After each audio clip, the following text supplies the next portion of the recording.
This is a Film Stories original podcast.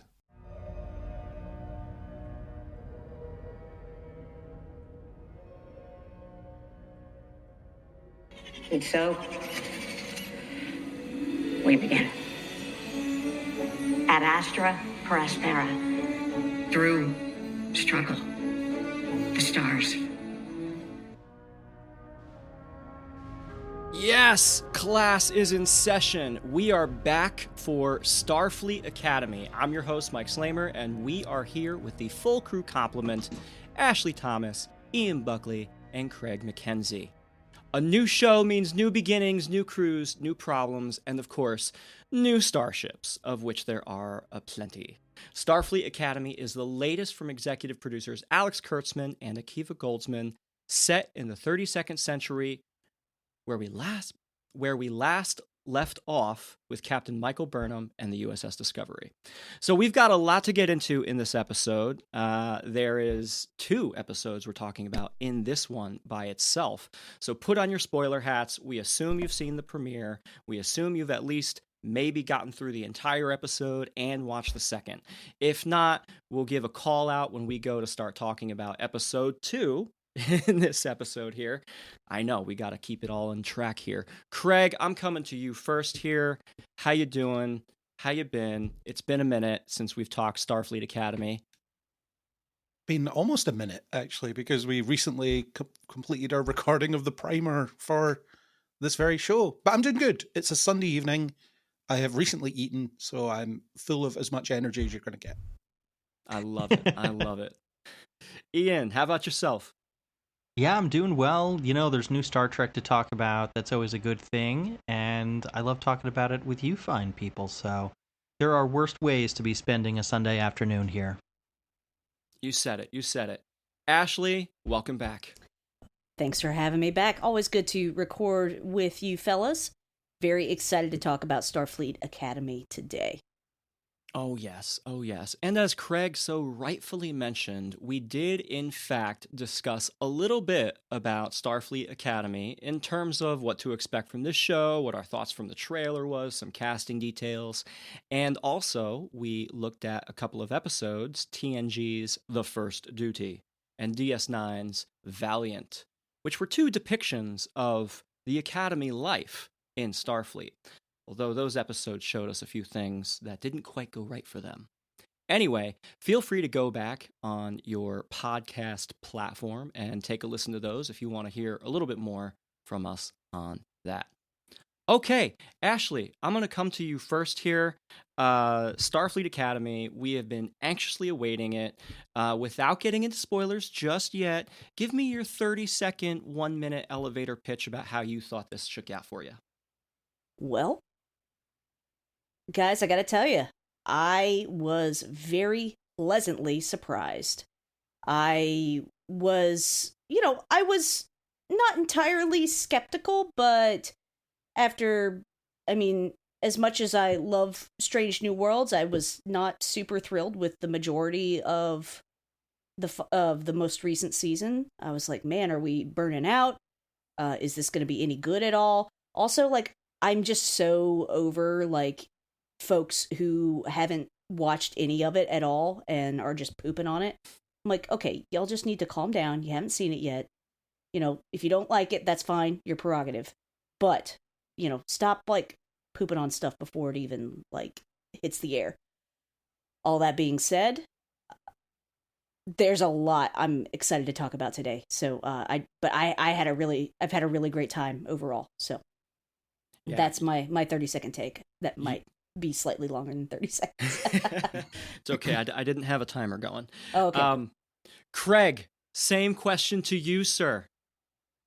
I thought this was kind of a shaky start. I think it's very confused about the kind of show that it wants to be, as in there doesn't seem to be an awful lot of Starfleet Academy in our Starfleet Academy show. Insert Jeff Goldblum meme there. But there are things about it that I liked, particularly in the second episode. I thought the first episode was a mess. We'll get into that. And I think the second episode was, when I ignore the fact that it's not really an Academy episode, I do think there's some things it was doing that were quite good, but it's a shaky start. And I don't know if that's indicative of what we're going to get for the rest of the season. It seems strange that we're getting 2 episodes because, well, at first when I watched the first episode, I thought, well, this isn't really Starfleet Academy. So they've put on the second episode because that is Starfleet Academy. But it's not really that either. So I'm equally confused about the airing structure as I was before. But a shaky start for me. Okay. A shaky start. Ian, I'm coming to you with the follow-up here. Yeah, I'm a little bit more in Ashley's boat. I'm kind of mixed positive. I think in the grand tradition of shaky starts to Star Trek series, this premiere actually was pretty decent. I think, like Ashley, I think I benefited from coming into the show with a lot of skepticism, which I know we all discussed in our primer episodes. So I'd say pretty okay overall. Like, if this is as bad as the show gets, which we know is traditionally the case in the early days of new Star Trek shows, if this is as bad as this show is going to get, then I actually feel more optimistic than I did before.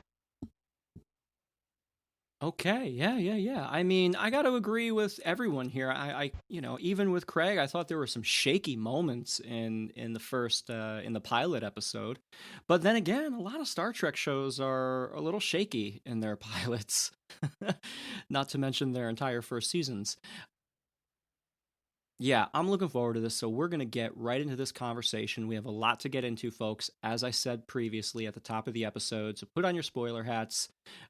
Craig, let's talk about this season's setup. I'm a little curious to hear from you as to how you felt about the pilot throwing us into this story, not by introducing us to Starfleet Academy, but instead introducing us to the villain right out of the gate and the whole setup.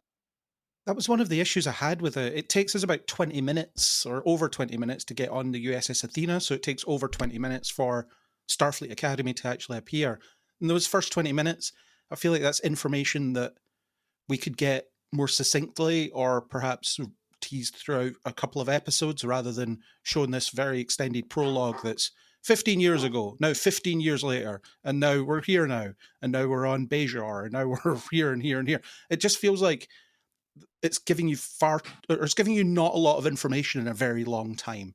So that's one of the major issues I had with it was 15 minutes in, I started to feel the lag. I'm like, when are we going to actually get into what this show is? Because right now it's just tragic backstories and more tragic backstories. And well, we've seen that before. And yeah, I want to see some Academy. I want to see some Star Trek school. Ian or Ashley, what's your response to that? I understand what Craig's saying. I do feel like they could have been a little bit more efficient with the use of time in the prologue, but I don't really have a problem with them setting up the emotional stakes for the main character, and really for two of the main characters at length, and for establishing what is clearly going to be a thread for this character throughout at least this first season, if not the whole or much of the series. So I was fine with them taking, an extra 15 minutes this hour and 15-minute episode before we got into the hour long like episode proper. So I didn't really mind it, but again, I did feel it drag a little. So I'm definitely with Craig on that. Yeah. Ashley, I definitely want to hear what you think. And also with the new character of Captain Aki as a Lanthanite acting as the linchpin between these characters. Yeah, I thought like the setup for Caleb and Caleb's mother, whose name is escaping me, played by Tatiana Maslany, who I adore. I thought the setup is really heartbreaking and tragic and sadly all too relevant, based on the country that 3/4 of us live in. So Fair. That felt really, I keep wanting to say on the nose, but that's it feels like I'm putting it down for it, and I'm certainly not. Star Trek has always spoken to whatever current socio-political moment we are experiencing, and I felt like this was no different. And when we find out that Aki, did I say her name correctly? I think so. Yeah, find out like, yeah, after that happened, she's like, you know what, I'm done, and quit. Like, respect. That was great. And so I love this idea of her realizing, yeah, I participated in something that was not great, and I'm going to spend the rest of my life trying to fix that. And getting this look at the Federation, post-burn, where we're no longer open-handed, we're distrustful, we are scared, we are frightened, we're a bit xenophobic. I think looking at the Federation dealing with those kinds of issues is so important right now.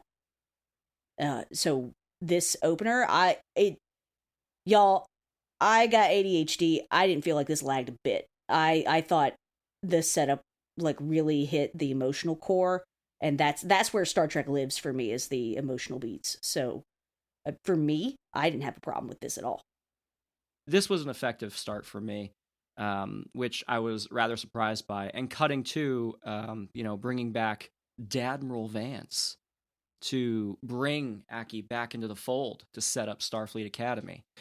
Craig, I'm going to come to you for this. I did think that whole pivot, like, hey, come on back. We know you left. We know you didn't love it, but we're going to dangle a new command in front of you, and we want you to run the academy. What did you think about that whole setup to bring her back? I think it was fine in principle, but I was distracted by the terrible dialogue in that scene. Vance walks up and says, as you know, your backstory is this. And she says, yes, but as you know, there's this other aspect of my backstory that means this. And it's like, yes, but this other part of your backstory. It's this, you could have delivered this in a more sophisticated way. And I always hate those scenes where characters are both explaining information they both already know, because they don't need to explain that. And then if it had been better, it could have either conveyed exactly as much as we need to know as the audience, or it could have been, oh, I wonder what actually happened. And I was thinking back to the Battle of the Binary Stars, the 2 episode opener of Discovery, and how I feel like that 2 episodes would have been better served as flashbacks throughout the season that explain why Burnham's in the position she is, rather than showing it outright. And I kind of feel like this about this entire prologue. Like, I would have preferred to start with Caleb arriving on the Athena, and then that turns him hacking into the comm system into a bit of a, oh, why is he doing that? Rather than, well, we know exactly why he's doing that. But obviously that's not how they chose to structure it. But I was just thinking that this is too bloated, and I'm waiting for the show to start. And because I already felt like I got it, and then I got bored by waiting for everybody else to catch up, or the rest of the characters to catch up with what they'd already told me. Well, it really depends on how many reels you were scrolling through as to whether or not you caught everything on the prologue. They write everything now. I watch. For the second screen. Yeah, my phone is nowhere near me.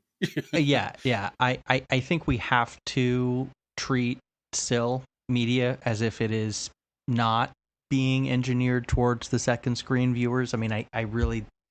Like, I don't want to use that as an excuse for sloppiness or, overemphasis of certain things, or treating audiences like they're not paying attention, because then the ones who are going to stop paying attention. Right. If we start to feel punished for paying attention, we're going to stop. So I certainly don't want to cut anyone any slack for that. But I think it probably just comes down to, like, we just have slightly different preferences when it comes to this sort of thing. But I do hear the point that Craig was just making at the end there about how there is something, it's a trade-off. Right? You are losing a little bit of dramatic tension when the audience is so far ahead of these other characters that Caleb isn't coming into contact with. Like, if all of the audience already knows what the deal with this character is, then it takes a little bit of the tension and the excitement of discovery out of it when, bits of backstory can't be parceled out, and we already know the tragic backstory right at the beginning. there's no revelation for us to have further on down the road. That's definitely a trade-off that you're making with this style of storytelling. The relationship between Caleb Muir and Captain Aki, I think, is rather unique, especially the further we go into the second episode. And Ashley, I'm wondering what you might feel about the establishment of this relationship between them. Captain Aki certainly feels responsible for where Caleb is in his life, and I think maybe spending an extra few minutes, yes, it's reiterative, and yes, audiences should pick up on her guilt going into it, but understanding and really defining that relationship, that she truly feels responsible for Caleb, I think was helpful going into the rest of the episode and the second. I think I would agree. I think also what I did enjoy about, the extended setup is that where we find Aki is that she is an educator. She is running a elementary school or a daycare or whatever. She is emotionally intelligent. I as a former educator, that really resonated with me. Because though I used to be a teacher's assistant for a couple of years before I moved to North Carolina, and I often was tasked with working with the kids who were getting into trouble, or needed some extra attention in the classroom, and I enjoyed that because I think a lot of these kids feel like they are just nobody actually likes them. Nobody wants to deal with them. I was like, I remember having a specific conversation with a kid who was acting out, and I was like, listen, I really like you, and I don't like having to yell at you all the time because you're not doing what you're supposed to be doing. And that completely changed his paradigm. The way he would interact with me versus other teachers was very different. And so we walk in, we see Aki running this, educational facility of some sort, and she is teaching the kids how to properly communicate and negotiate with each other and all of that. I thought that was really interesting. But then you see why, yeah, she's trying to make this work, and then you bring Caleb back into the mix. And I was so reminded of the early episodes of Discovery where you see Michael is going off on this prison barge, and she's like, well, I done it now. And I got that same kind of vibe from Caleb, but, here he's getting an opportunity. But it's still, for him, it might as well have been going to prison. I loved watching that dynamic between them where she's like, yeah, you're gonna try to fight me all the way, and I'm not gonna let go. I'm not gonna give up on you. And I really love that. It just really endeared her to me as a former educator. It's that's what a good educator does. I definitely get the strong mentor-mentee relationship, just starting to develop right here. Craig, I'm going to come to you. The cast of cadets that we are introduced to as the episode continues, I found it to be rather strikingly on the nose in terms of, each individual fulfilling a stereotype. Yeah, and if you're looking at this as a teen show or a young adult show, then you can see where they would slot into if this was 90210 or one of those.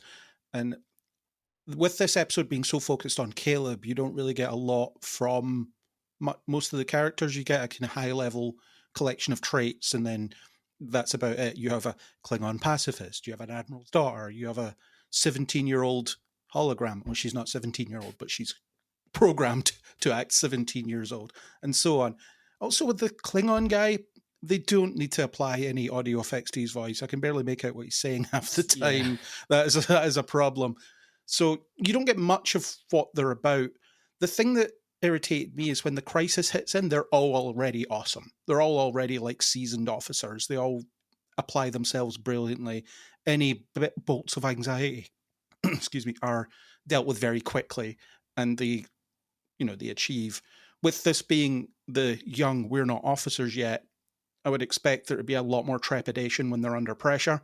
Yes, they're from a world where they have to, improvise to get through the day or whatever, but it just seems like they're already no different to the seasoned crews that we're already used to dealing with, which is unfortunate when the crisis hits. But as a group, they seem fine.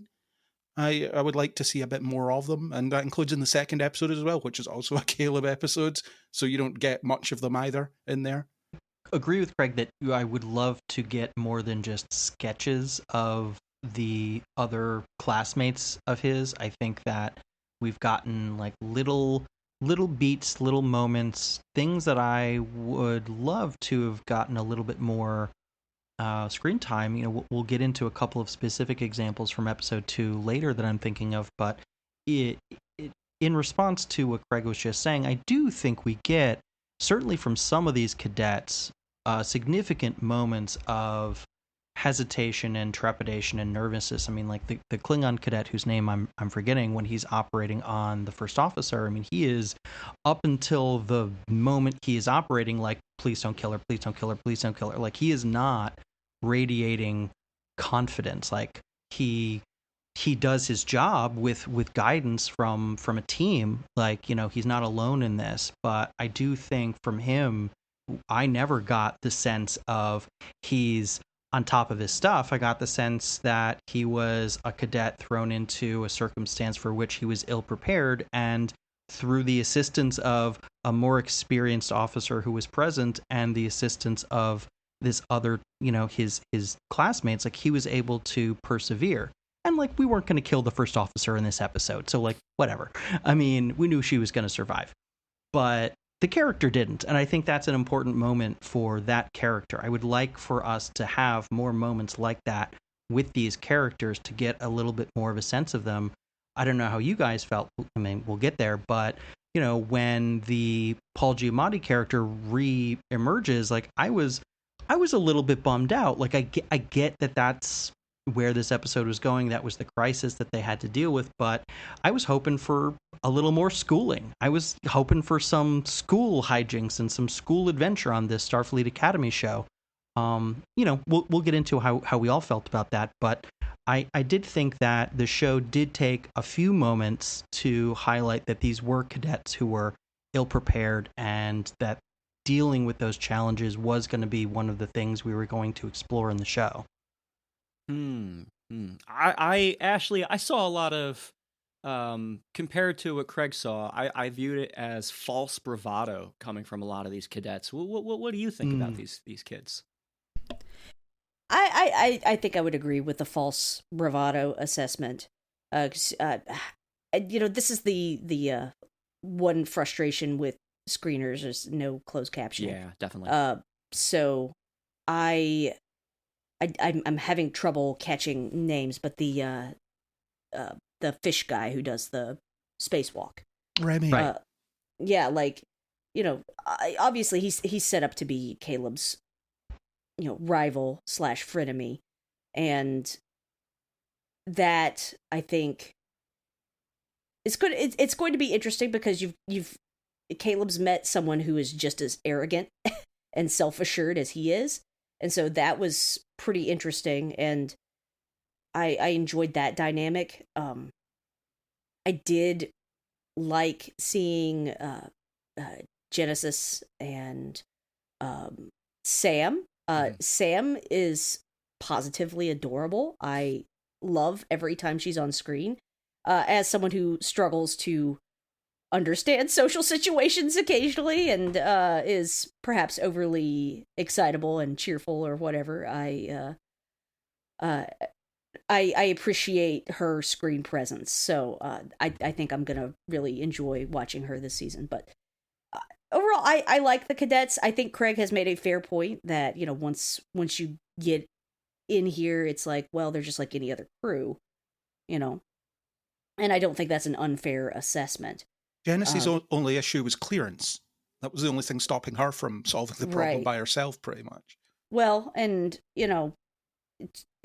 with her being, isn't her dad like the admiral or something like that? An admiral, probably not Vance. But yeah, not they're Vance. deliberately not saying the name to make us maybe think that it could be. Right. But, so she's knows her way around a starship. She specifically says, I've never been to Earth. So, no, it's not Vance being her dad, but still. Yeah, these are all space kids, a lot of them. I think, that is a point which Captain Ake makes in episode 2, is that, like, the very unique backgrounds from these students post-burn is actually an advantage, not a handicap sometimes. So I think maybe that's one of the themes that the show will be exploring through these cadets, is that the reason that they can exceed expectations is because they have these unique sets of skills that come from their unique backgrounds, which the pre-burn Federation couldn't have even imagined. That's a good point. That's a really good point. The whole idea of rebuilding Starfleet Academy post-burn is to bring in all these worlds together again. And we'll definitely talk about that because it comes right up as the main plot point in the second episode. Let's talk a little bit, Ian, since I've got you. Some of these other characters that we meet. We've talked about the Jem'Hadar Klingon first officer. I know that was a little controversial in the lead up to the show. I really like what I saw. I love her. She's great. Her. I'm obsessed. There's not enough of her in episode 2. Agreed. Totally agree.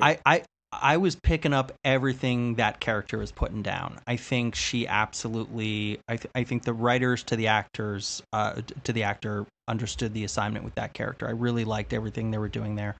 It had that good, how Michael Dorn was always good for a laugh in that Worf persona. He could always, he was a very funny, very gifted comic actor. He's not dead. That character could be so funny, and I think this is a character that can be funny in a similar register. I'll agree with that assessment. I'm so entertained every time she's on screen. I'm I love her, Klingon bravado combined with Jem'Hadar ferocity. It just, all of it is making me very happy. You can tell she's having a good time. Yeah, I think that's the other thing. I'm responding to the fact that I can tell the actor is having a good time playing this character. Maybe some viewers will feel like it's a bit much or over the top or whatever, but I was here for it to a much greater degree than I was with some of the other characters. So I think that was a good one. Is a good one. Craig, you're suspiciously silent on this subject. No, I've got no issue with her. In the 2 episodes that I've seen, there isn't a lot of her, and what there is sort of very similar. So it seems like they're playing the same notes with her. Hopefully they'll expand out a bit more as they go. But I do like the character, and her as a authoritarian works really well when you've got the cadets around. She'll be the one to, instill the discipline, where Ake or Aka, or however you pronounce her name, will be the, I'm kind of your friend. It's the dynamic I would like to see with Pike and Una, where Pike's the friendly captain and Una's the one that puts the smack down when it's needed. So it seems like we've already got that. Yeah, it's a good dynamic shaping up. I have to imagine that we're going to get to know a little bit more about each of those bridge crew officers, including the Jem'Hadar Klingon commander, which I think is a great setup. And yeah, that actor, I think, has the best role so far, just in terms of how much fun they're having. Speaking of fun, Opera Club, Ashley. Mm. that was a nice touch. Also, anytime Bob Picardo is on screen, I'm just so happy. I love the Doctor so much. So getting to see him back in action and doing his thing, still teaching all these years later. I think the biggest surprise for me was seeing Sam totally fangirl over him. Yeah. Like, oh, you're the Mark 1. Oh my gosh. So that was delightful. I really, really enjoyed that. Yeah, all of that, real good, real good. My brain lost track of the question. That's okay. That's okay. Craig, I will come to you. I thought it was really cool to see, the students coming in. Did you declare your division yet? Oh, no, you're undeclared. Okay, you don't have a colored stripe. That was super cool. How did you think about that whole entry into Starfleet Academy, where all the booths seem to be set up? I thought it was a little bit abrupt because I think they were, killing time between the very long prologue and the attack on the ship.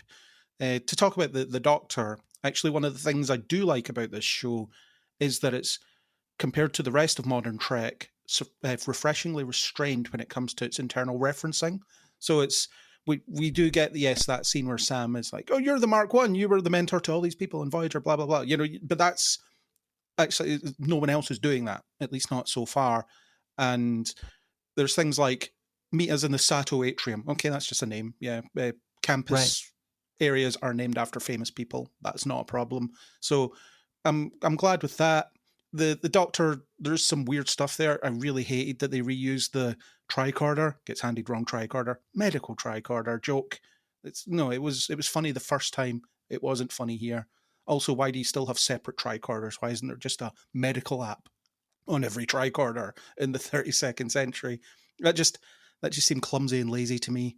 I also laughed when he was summoned and gave his command code and then didn't go and supervise at least or perform the invasive surgery that was happening down the hall because it was right there. It just, like, come on, what's going on here? Why is that not happening? But yeah, so I felt like that was a bit abrupt. It's like, you're undeclared, step over there. He literally steps through a transporter and he's shaved, haircut, and dressed. And this episode could have spent a lot of time on induction and give us a real sense of what we'd be getting in this show.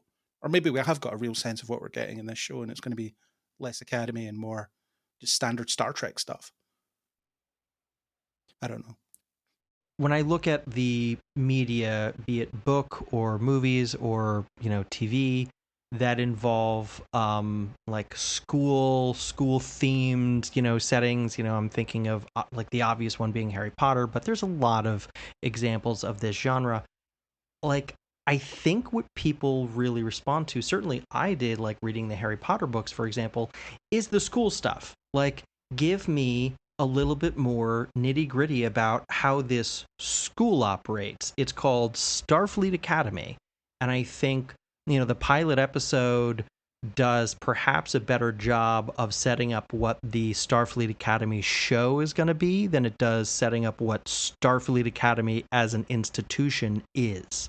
And, I think that's for better or worse. We'll see. But I do think that I am missing at present more of the classroom, school kind of hijinks and storylines, like specifically storylines that don't take us out and away from the school. Yes, I know the school can also leave Earth, but I really do, like we had in the pilot episode, we encountered a spatial anomaly. This would be a good teaching opportunity. We almost had a chance to see how this school ship would actually function as a learning institution, and it's immediately cut off at the knees by the attack that happens. And then we never get to see how that would have been a teaching moment, how this ship would have functioned as a school. We never get one scene in that pilot episode of a class being taught. I think that was perhaps a bit of a mistake, and that is probably my biggest sort of big picture criticism for this first episode. I mean, really, really well said, and very astute observations, pivoting to that attack.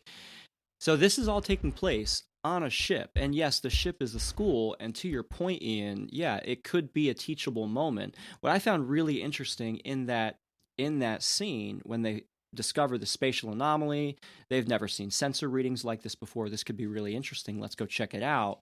There's very little security done surrounding, like, hey, we've got a school full of kids who haven't even attended their first class yet. are we sure that we should go check this out right at this moment? That definitely took me out a little bit. I think, Star Trek is always very well known for being competence porn. And that was one scene where it certainly felt to me like, definitely an oversight. Really felt like the first officer should have stepped up and said, maybe we just set a buoy and come back to it. Because, of course, what happens? We get attacked. It's a surprise attack. The ship's not ready for it. And Craig, programmable matter. Ugh. Yeah, I had this problem in Discovery where programmable matter just became the MacGuffin that could both create every single problem and also solve every single problem. And now it's back with a vengeance. Yeah, even the captain says, let's not total the ship on the first day. Don't do that. Why not call in an experienced ship to have a look at this while you continue on your way? You've got a ship full of kids. It's just crazy. Also, where's all the senior staff during this crisis? We know that one of them is injured and some are on the bridge, but is there anyone else? Yeah, we haven't met the full staff yet. Ian, your thoughts on this? The full staff of the Athena? Yeah. I mean, I think we met the bridge crew, and presumably, again, it is a little bit tricky. Like, is Tig just on Earth, or is her character also in space? Like, I don't really completely understand. Like, are there Earth only faculty? Does some of the faculty, I would love to learn. I'm not clear on, does the Academy attach to the school, or is the Academy the school that just lands? Yeah. Like the ship, the Athena. After 2 episodes, I would have loved to not still be wondering that. I know it's a nitpick, but it's just one of those things of like, all right, well, these are the first couple of episodes where you have to introduce everything. You're building the world. Like, some of these fundamental questions of how the basic premise of the show works, I would love to not still have after 2 hours and 15 minutes of television. Fair. But, like, that's maybe more of a nitpick. So the bridge is way too big. You're going to miss stuff if you're not a fan of big bridges. It's like, Helm. You need room for all the cameras, man. Helm, 1/4 impulse. What was that? I said 1/4 impulse. I wasn't sure, Craig, if you were talking about the bridge of the Athena or if you were talking about the Golden Gate. It's the same size it's always been. So they're about the same size, apparently. You still got to shout from one end to the other. Yeah. So the surprise attack happens based off of an unauthorized communication sent by Mr. Caleb Meir, Starfleet Academy cadet who's undeclared, and it's like his first hour on board involved with all of these people that he just met. And now he's putting all their lives at crazy risk. Okay, so Ashley, I'm gonna come to you for this. I had some thoughts. Like, first of all, how do you get access to a console, an instructor's console? He's a whiz hacker, so that seems to be the out in terms of why Caleb gets this special treatment. Yeah, he is definitely exceptional, and there's no denying that. I mean, even as like an 8-year-old, he managed to escape like an entire like starbase. So yeah, like the kid has taken care of himself, been on his own for years, and so yeah, I buy that he is able to hack an instructor's console. So. Fair enough. I mean, he's searching for his mom, so of course he's going to send a message, let her know, like, hey, wherever you are, I'm going here.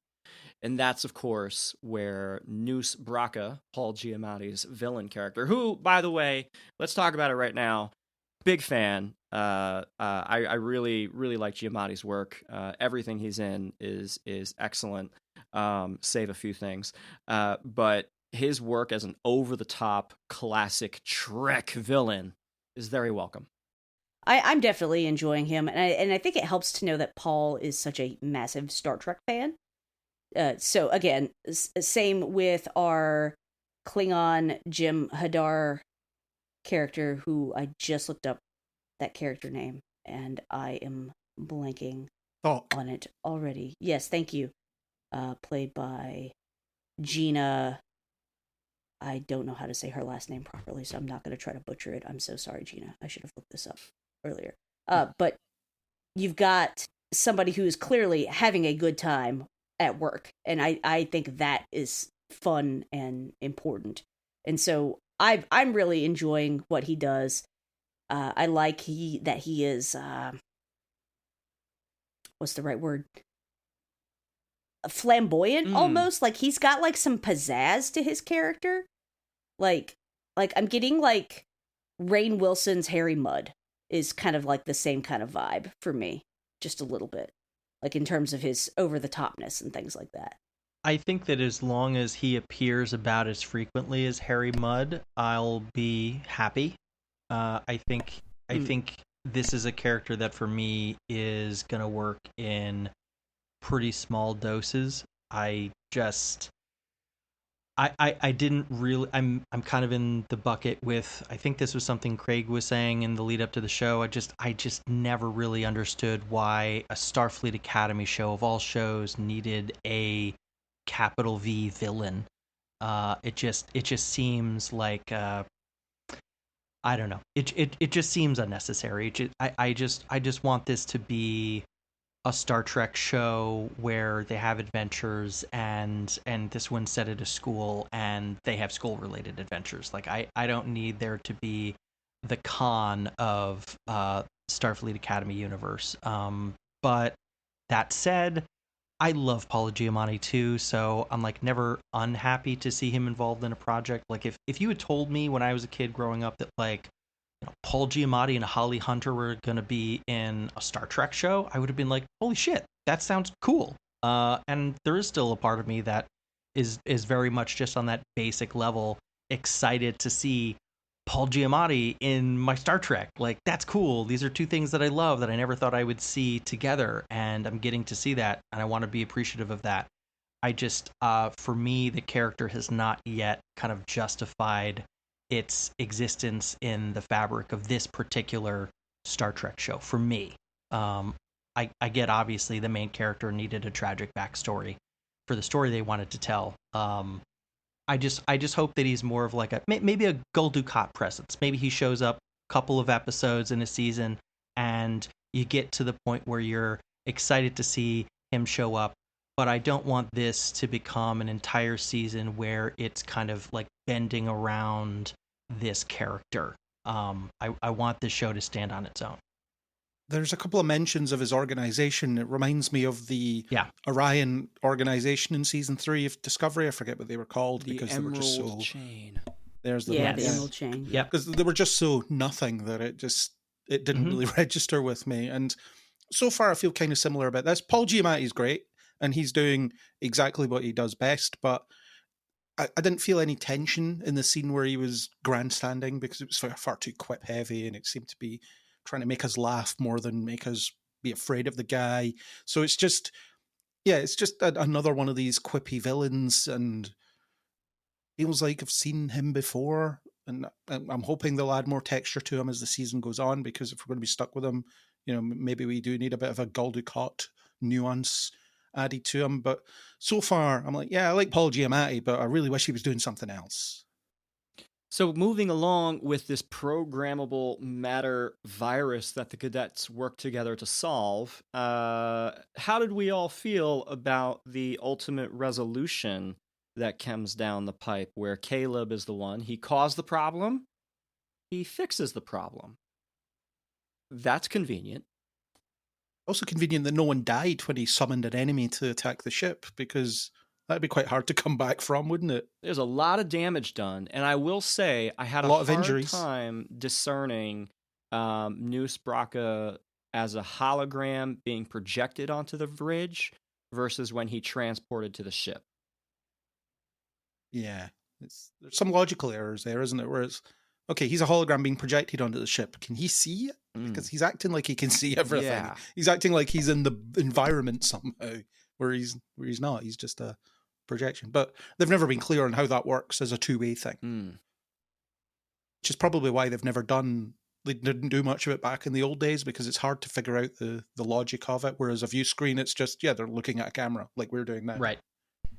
Well, I noticed when he's doing his big speech as he's wandering around the gigantic bridge of the Athena, he right before his hologram vanishes, he boops Aki on the nose. Yeah. I was like, Right. It's like, so I'm watching this, I'm like, wait a minute, is he kind of like the Doctor where, he can touch and feel? I guess he can see what's going on.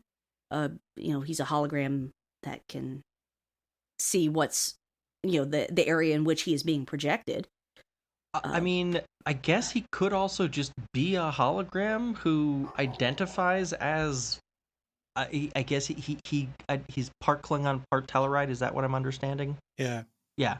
So I don't know. He could also just literally be a hologram somehow, and I don't know.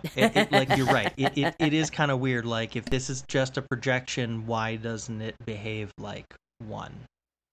Yeah. Yeah, it does lead to some like decent. I don't know. Well, like why did he ever have to come over to the ship in the first Yes. place if his hologram can do all of this? Yes, there's some. Well, he beams on 5 minutes later anyway, so why didn't he just beam on in the first place? Strange. It doesn't really, just one of those things that when you think about it, it's kind of strange about the episode. Yeah, there's some good back and forth between Captain Aki and Noose Braka that I quite enjoyed. But I kept thinking to myself, is this necessary in episode 1? In episode 1, do we need to have this? Like, yeah, we just met this villain. We know that Caleb has a tragic backstory. Yes, okay, he sent the unauthorized message. Did we have to go right into crisis mode?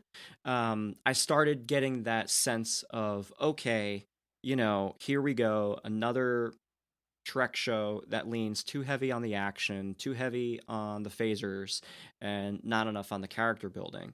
And I sort of had that sentiment during this section, even though, Craig, like you said, Holly Hunter and Paul Giamatti are great. The back and forth is great. Did I want it there then? I don't think so. Ashley, do you have any points to consider? I actually really enjoyed the back and forth, even if I was kind of confused by the logistics of the hologram thing. Also, like, I don't know if you guys have touched on this yet while I had to step away for a moment, but one of the things that I am finding interesting, this is something Mr. Nerdy Blogger asked me as we were watching these first couple of episodes, like, is Aki meant to be portrayed as neurodivergent?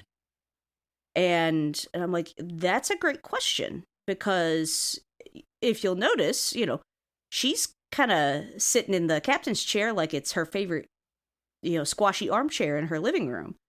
And the way that she postures and kind of thinks out loud and processes and things like that, as somebody with ADHD, I see a lot of myself in that, in some of my own mannerisms and things like that. And so I don't know if, because we do know that she is part Lanthanite. Are we drawing from some of Carol Kane's quirkiness as the only other Lanthanite ever seen on Star Trek? Are we drawing from some of, Pelia's quirky kinds of things? Or are we, making nods without saying explicitly that this is a neurodivergent character? Either way, I'm recognizing a lot of these neurodivergent traits, and I'm certainly not an expert in these things. I don't have any kind of psychology background, but from what I've read, like, and what I observe in my own existence, like, yeah, I could buy that if they said that she was neurodivergent some way. I was like, yeah, I would be down with that. And honestly, I love it. What I'm really enjoying the most here, besides like, the back and forth, is I think Aki is really fascinating because she's so different as a captain and now like the chancellor. She's a very different kind of Star Trek leadership person than we have seen previously, and I am here for it. I love how she's different. I agree. I really like the approach that Holly Hunter is taking to building the character, and the creators and writers of the series. I'm sure, this character existed on the page first, but what she's bringing in terms of the performance, like I definitely clocked how she was treating that chair. I was watching her throughout these episodes, seeing how she sits in the captain's chair, and like how, in the history of Star Trek and in Star Trek fandom, there's this discourse on some level about like how the captain sits in his chair, or how characters sit in their chairs, the Riker maneuver, all this stuff, right? And just seeing how she treats this chair, I'm right with you, Ashley. I really clocked it right away. So I do think that's a note that they're playing, whether it's inspired by the Pelia of it all. Like I could definitely see it. It's a thought that occurred to me too, of like, I wonder if this is like her take on like the Lanthanite quirkiness. But yeah, I to me it reads as some neurospicy variety of some kind. I do really appreciate the ways that the show is setting itself apart in terms of the captaincy, how she carries herself, how she interacts with this main character of Caleb, and their dynamic, and to your point that you started with, like this is a great scene, just between two great actors, right? Like you get two great actors, from the same generation, who are getting to, play with each other. Like there's always going to be some energy to that, to putting that on screen. So I'm fortunate that we get to see that. We'll see how these two characters shape up, but I think we're, I think at the very least, even if we don't love how this like Paul Giamatti character is being woven into the fabric of the show, getting the opportunity to have these two great actors play scenes together is going to be fun no matter what. Ashley, when I texted you the other day asking if you had watched it yet or not, I had literally just seen that scene where she gets into her chair and curls up with the book. Because I immediately, as soon as I saw it, I was like, Ashley's gonna love. She's gonna love the shit out of this. You know me very well, my friend, because I had the same thought. Was really, really jiving with everything that Holly Hunter is putting down with this character. I'm also really curious. I have a good friend, Mark Gledhill, up in Canada. Mark is one of our Mission Log dudes. He calls in often to Mission Log Live. But Mark's degree is in community planning with an emphasis on making things accessible, specifically for neurodivergent folks.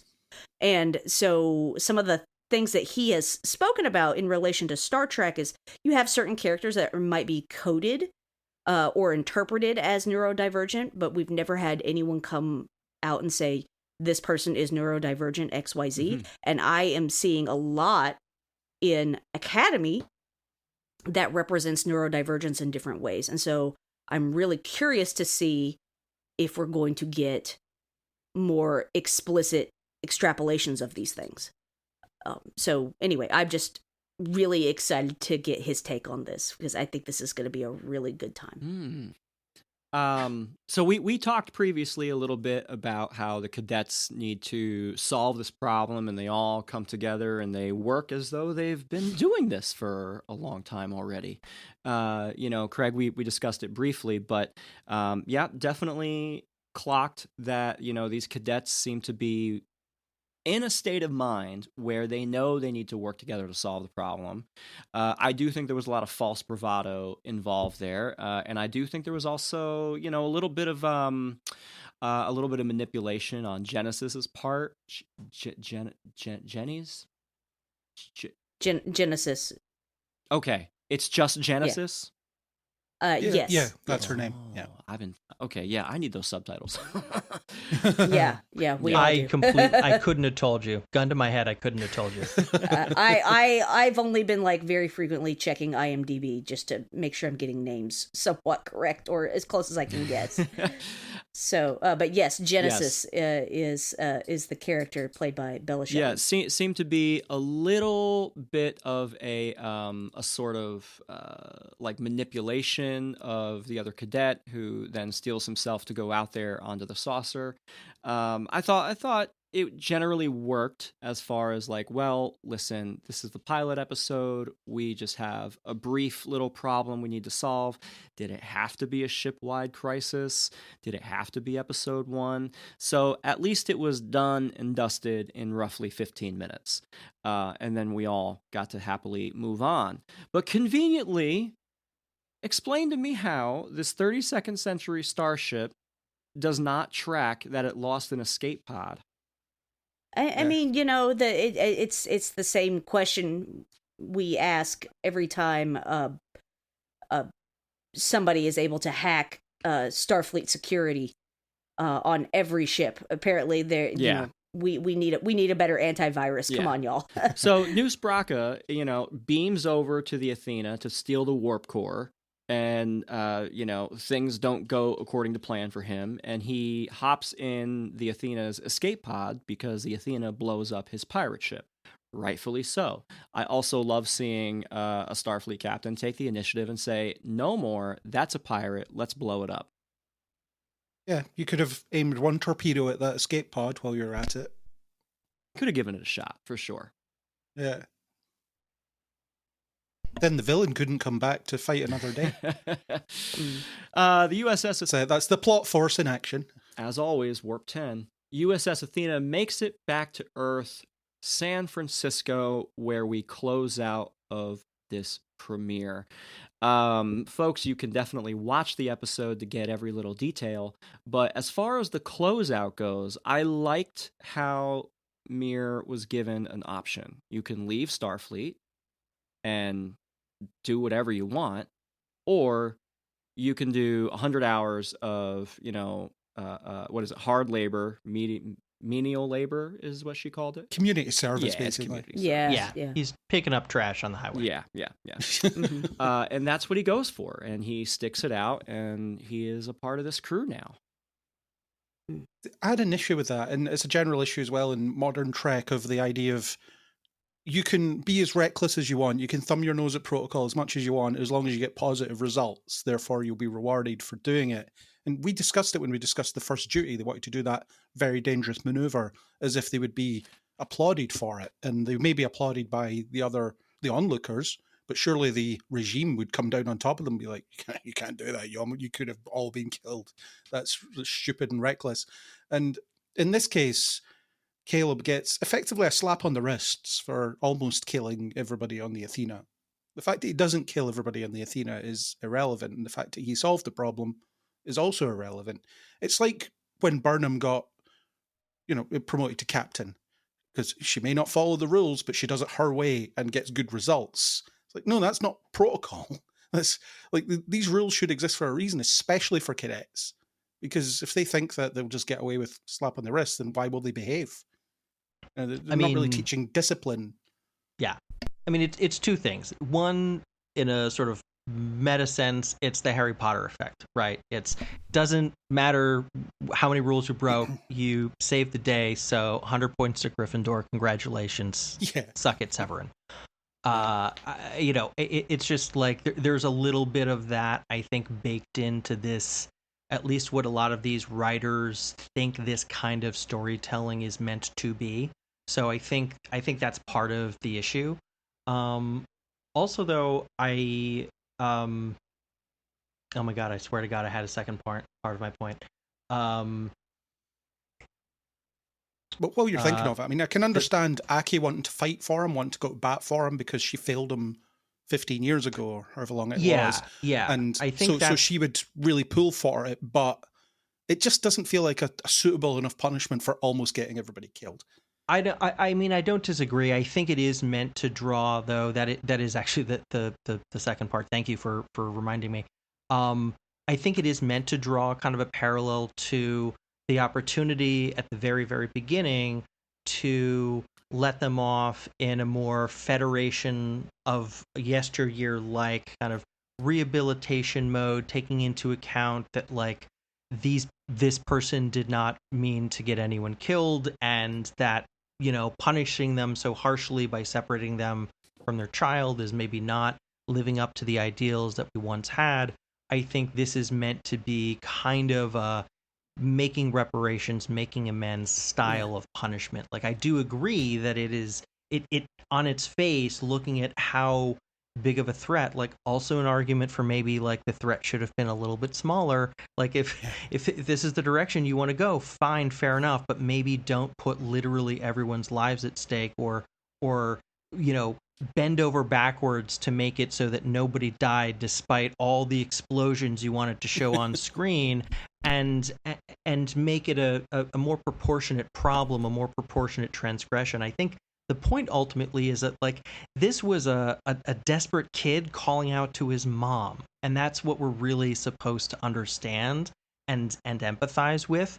And, like, he didn't have any idea that, like, this would be the result. And, like, yes, it was a huge over the top, like, attack, and it was terrible, and he's lucky no one died, literally. But I do think we're meant to connect with, yes, the discrepancy between the crime and the punishment in the very prologue, and then this attempt to make things right. But I agree, there's, you know, given the severity of the attack, there's a little bit of a gap there. Yeah, and Aki does mention that she lost a son in the burn, so you can see what's happening there. She kind of feels like she's getting a second go around with Caleb, and in terms of making up for some lost time and making up for some mistakes. But yeah, it should have been a less severe attack, I think. Or yeah, I think so. Or you could presented still have somewhat differently. Yeah, you could have had some cadets be put in peril by what he did, and have it not be this massive attack. You know, there were a lot of different directions they could have gone. So I think it's probably important to point out that Aki and Caleb even have a conversation when she mentions that she lost her son in the burn. Mm-hmm. And he's like, "Oh, I'm not your son." She's like, "I know." And so it's not her necessarily looking, for somebody else to mother, but it is her knowing that she messed up and wants to offer him a hand up that he should have gotten years ago. So I definitely see this as more of like a reparations sort of thing, even though, yeah, what he did was foolish and reckless, and, there's no denying that. But at the same time, he's also demonstrated that he can think on his feet. He has potential, but that is potential that he never got to truly meet in a loving and caring way because of what the Federation chose to do when they punished his mother. So, yeah, I agree that, yeah, he should be in more trouble than what he is, but he's also suffered quite a bit for 15 years because of actions of the Federation. So, had somebody died or something, then I could see it being worse off for him. But, he's demonstrated that he has potential, and what would happen if that potential was cultivated. I also can't help but think about the aspect of making our Captain Chancellor a Lanthanite, who we have come to know through Carol Kane's depiction of the Lanthanite, to be a very long-lived individual. So Captain Aki, knowing Starfleet and knowing the Federation pre-burn, knows what could potentially happen if someone is able to meet their potential to go on these explorations, to become a Starfleet officer. And she recognizes that in Caleb Muir. During that whole introduction to our characters in the first 20 minutes of the episode, I kind of sort of saw a little bit of that recognition from Aki to Caleb, like, and his mother, and being like, you know, if these were very different circumstances, we wouldn't be here right now. You would both be, you know, on a starship somewhere, you know. And I certainly get the impression, especially when we start talking the second episode, that she is hell-bent on seeing that reality come true. Yeah, I think it makes emotional sense, but when you look at the events of what played out, it's one of those, that's not severe enough. Yeah. I mean, I feel like there's a lot of, you know, Star Trek isn't alone in this. There's a lot of modern TV that does a lot of this, where they put up these heady ideals and they try to meet them through one methodology or another, and they just can't quite bridge that gap. So in any case, I want to ask you guys, Ashley, I'll come to you first. This is a pilot episode, and as a Star Trek pilot, where does this rank for you? Of all Star Trek pilots that I've seen, pretty solid, in my opinion. I never felt bored. I enjoyed the visuals. I enjoyed the introduction to these characters. Overall, I had a good time, and after we finished the watching the pilot last night, Mr. Nutty Blogger and I looked at each other and was like, well, that was way better than I expected it to be. So no complaints from me. Fair enough. And did you feel that this was an effective introduction to this crew and the story? I felt like I got a flavor for each of the characters, and that's really what I want out of a pilot. I want a flavor for the characters. I want maybe some catalyzing action, kind of seeing where we're going. You know, of course, you know, this is different from, like, say, the TNG pilot or the Voyager pilot or whatever, where you're just kind of getting, for the most part, you're getting a flavor for the characters and the crew. Versus this being serialized, we're getting some catalyzing action and backstory and things like that. So, you know, aside from, like, Caretaker, where, you know, we're getting launched into a completely different quadrant, and that is the premise of our show. Here, we're establishing who Caleb is, how did he get here, who Aki is, and what's going to happen with these kinds of characters and their interactions and stuff. And I overall, you know, like I said, good time. Loved the needle drop with Rufus Rainwhite singing. I keep saying his name incorrectly. Rainwright singing. If you go to San Francisco, or you find yourself in San Francisco, by the Mamas and the Papas. Whoever is the music coordinator at Star Trek, you know, picking these needle drops. This is the second Mamas and Papas cover they have picked. They did California Dreamin' in Picard Season 2. So, no complaints from me. I hadn't heard that song in years, and my dad is a massive Mamas and Papas fan. So I'm like, wait a minute, I know this one. I was like, it's not the original recording, but I am digging it. Really good stuff. Really, really beautiful. Yeah, I really like that. Was going to be my last comment about this episode too. Really like that needle drop, and I think as far as overall, how does this rank for me as a pilot? I have to agree with Ashley. I think it's better than average. Certainly, as far as Star Trek pilots go, if you watch any of them, you know, particularly from, you know, some of our beloved shows of the distant past, it feels like, ooh, yeah, there's some rough edges in terms of writing, acting, production, whatever. There's always a lot of rough edges you can point to, and I think this episode's no exception. I think it's better than many. So I think it's in the upper half of Star Trek pilots for me, for sure. I haven't thought about where it sits in the pantheon of pilots, but I do think it's a bad setup for a Starfleet Academy thing, because it doesn't really give you much of that. I actually found myself reminded of Caretaker in some broad strokes.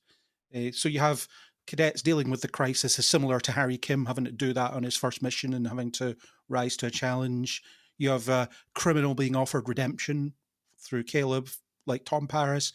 Even that scene where Vance goes to see Aki is similar to the scene where Janeway goes to recruit Paris.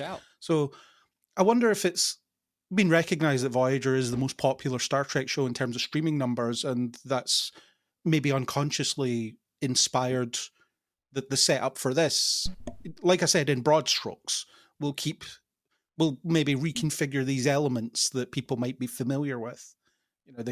But it seems like they took more inspiration than stealing literally a line of dialogue that was in that episode. Well, it probably also doesn't hurt that Kirsten Beyer is an executive producer co-producer on the show. So, who has written like more Voyager novels than anyone. One thing I have to get in is that some of the dialogue is atrocious. I really hate the contemporary phrasing in this first episode. This isn't an exhaustive list, but Stephen Colbert refers to hanger, and people are going around saying cool and bro, and Holly Hunter says top dollar at one point. It's been nearly 1,000 years since the dollar was used, probably. Yeah, what the hell is a dollar? Like, to any of these people, like, even if she got the reference, she's not old enough to, but even if she was, like, none of the people she's speaking to are. Certainly Braca isn't going to get it because he's half Klingon, half Teller. Where'd he drop this origami chicken thing from?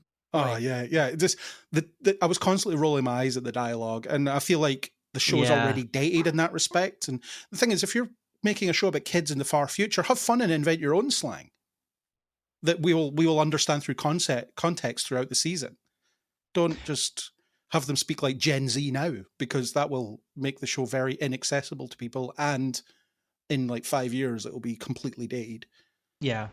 I thought some of the interactions between the kids, between the cadets, felt like it veered for me from like what you were saying, the kind of cringier sort of leaden attempts at using like present, like 2026 language in the show, and also some like fairly, I don't know, at least emotionally realistic connections that I was feeling between characters. I do think that they found a pretty good crop of young actors. I think if the performers are given material to work with that is up to the task, I think they're going to rise to that occasion. I think they have the ingredients here to make an interesting show with an interesting cast, and I think on some level that's sort of all you can ask for out of a pilot. Yeah. And hopefully they'll tone down the Gen Z dialogue as they go on. Hopefully someone in the writers' room realized this is dumb. We need to do something else. One hopes. Well, I do think they're trying to capture some of that audience, though. And if they're looking to capture that audience, they need to appeal to that audience. If anyone goes around saying that's so 6'7", I'm turning it off. Because I don't know what that means. Nobody knows what it means. Nobody does. That's the right. I say that's the point. The joke. Yeah. 1,000 years later, we still don't know what this means, but we're still saying it. To comment on the Voyager thing, I know Tawny Newsome, she's a writer on the show, and she's a massive fan of Star Trek Voyager. So I have no surprise that a lot of that ethos is kind of leaked in. And I'm going to be honest with you guys. I've said it before on the podcast. We were talking Discovery, but I really feel like Voyager is the through line to a lot of the modern Trek shows that we don't give it enough credit for. Well, I give it enough credit. Top to streaming charts. It did. It's the most watched show on streaming for some reason, so it would make sense that they would use that as a baseline. I love it. It's a great show. I don't know why people are like, oh, DS9's the best.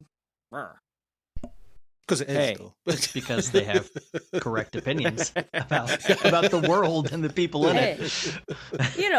No shade on DS9, because I love DS9, but Janeway's my captain, so I tend to rewatch more Voyager than I do DS9.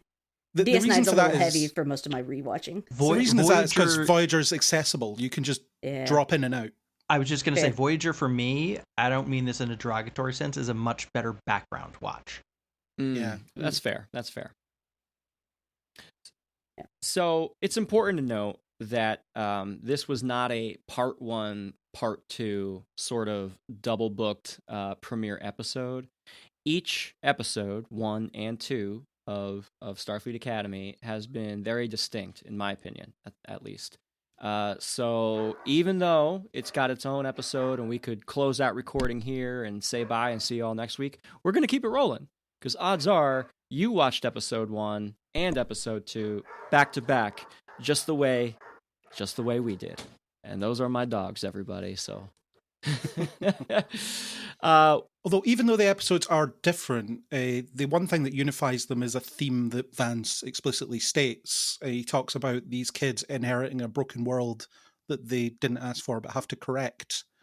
And that's something that comes into play in a big way in the second episode. So, it's obviously modern Star Trek, not subtle, as with a lot of TV, not subtle at all. So, Vance is telling you, this is fundamentally what this show is about.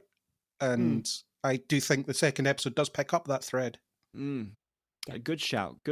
And honestly, it really is to lead into what I think Starfleet Academy is really pushing for, which is, these kids are our future. Well, it's a timely theme as well, because we have a problem at the moment of economically inactive young people who feel cheated out of this broken system that they never asked to be a part of. This whole idea of you will never be able to afford to own a home. You might never even be able to afford to live comfortably, but you have to contribute to the society. And a lot of young people around the ages of the kids in this show are like, no, not doing it. Not getting a job. Why would I? Hold on. Are 60 hours a week? Are we talking about poor? the burn, or are we talking about the United States? Well, I think it's either or, really, isn't it? This idea of, I mean, they don't go into detail here, but I do think that there will be a lot of people that feel a bit frustrated with the whole, there are no opportunities in this universe. Why should I bother trying? And that's definitely what's happening now in the United States, the UK, any developed country, really, at the moment. Well, you've also got this idea of isolationism. Yep. I mean, that is the crux of this second episode. You've got Beta Z, which has kind of literally shut itself off, put itself behind a barrier. We have a lot of folks who feel that way in the Western world. It's like, none of this is getting any better. Everything is terrible. I'm shutting down. I'm shutting off. I'm disconnecting. And yeah, things are pretty terrible. And nothing is going to get fixed either by going and hiding behind a wall. Well, Star Trek's aspirational, isn't it? So in this scenario, young people can do something affirmative and then achieve something, whereas in our world, they really can't, because there are too many rich people hoarding everything and we can't do anything, really. There's nothing we could do to stop them. Well, I think that's kind of the idea that this is trying to challenge, Craig. I think, I won't say there's not anything that people can't do. That we are totally and utterly powerless. Activism is a whole thing, and that is the thing that is even talked about here. Like, the only reason Beta Z is here is because of the youth delegate who made enough noise to where, fine, let's go. And even if it's what it seems like here is he came to say no in person, so everybody would get off his back, pretty much. Like, still, that's you got action to happen, and it ended up being, spoiler alert, ended up being positive in the end. So I thought that was really interesting, and I found it very inspirational, and as good Star Trek is, aspirational as well. I'm inclined to agree with you, Ashley. I think it is a good thing that the show had in mind. I don't know whether the writers may have realized how it's a bit undercut when you reveal that the youth advocates are the kids of the leader. And it's like, oh, so if you're the literal children of the person who's in charge of your planet, then maybe you can affect change. Like, that felt like it undercut because I agreed when I heard about, like, oh, youth activism, like that's a theme they might explore in this episode, and they really didn't explore youth activism and its benefits as much as they did nepotism and its benefits in the end, which even though it achieves a good goal in the end, I feel like it was undercutting what could have been a more compelling point, which I think you were responding to, which I think is correct, in that the show does want to be aspirational and show the best possible versions of ourselves, and if we aren't being them, then we want this to be a show which holds a mirror up to those characters and allows them to realize and grow, and through watching that, hopefully the audience can as well. I'm also wildly optimistic. I tend to be as well. I tend to be as well, so I really do get it, and I want this show to be that. It's all that optimism is from you guys watching way too much Star Trek. You know, it is. I was raised on Star Trek. That's what it is. Well, and I wasn't, so no, but that's why you grew to love it, because you were like, oh, I see something of myself in this. Yeah. I think that's also at the core of this episode. I think the cadets also see themselves in what's happening around them. There's an opportunity that I feel the cadets really see where positive engagement nets positive results. And seeing that come to fruition, I think, towards the end, when you have that little argument between Tamira and Mir, I felt like that thing kind of fell off just slightly for me. But anyway, we'll talk about it. This second episode is very distinctively different. There is no action. There's no phasers getting fired. There's some shaving foam getting fired, but that's about it. And there's running and some jumping, sure. But other than that, I really, really quite liked this episode coming off the back of the first one. Ashley, your overall thoughts on this second episode? I had a good time. I love that we did get to take a peek inside the classroom. We have xenobiology with the doctor. We have xenomythology, and I loved the statement of when they enter that class about how we used to teach this.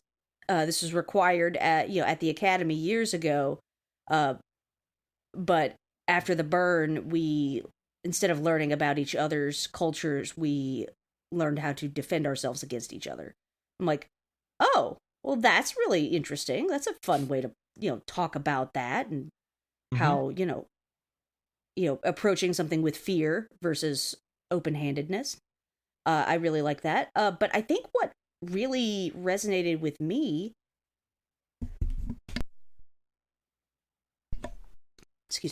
what really resonated with me was the quote that Holly Hunter gives in the opening monologue. If you want to serve the galaxy, make your bed. Here's another. Get to class on time.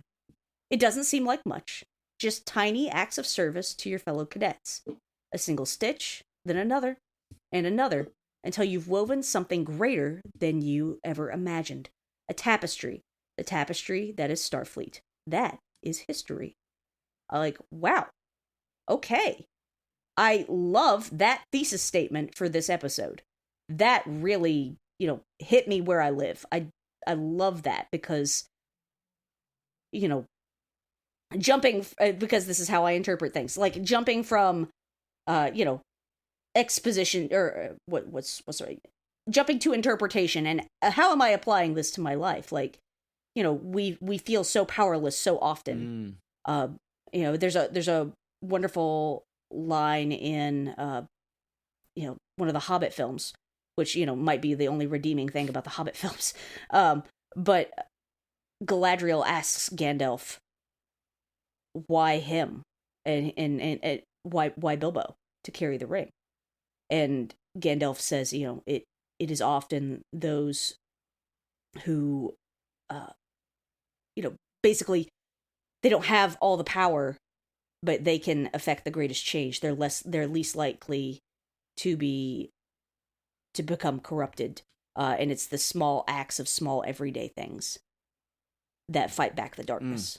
And I'm like, I love that. I love that idea. A friend of mine just shared that quote yesterday, and so it's kind of been stuck in my mind. So hearing something very akin to that in my Star Trek, I was like, yeah, I was primed and well to receive that. So I think that that speech with the acts of service, it also directly speaks to how we as human beings here on the planet Earth, live in society. It's incumbent upon all of us to do our part, because society runs based on acts of service all around us.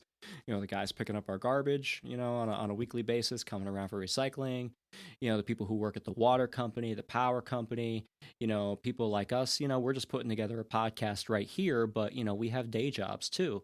And we are all in that act of service. And together we are a society. So when we all do our part, that tapestry becomes rich and beautiful. And when we aren't doing our part, well, things don't go the way we want them to. But that's enough grandstanding for me.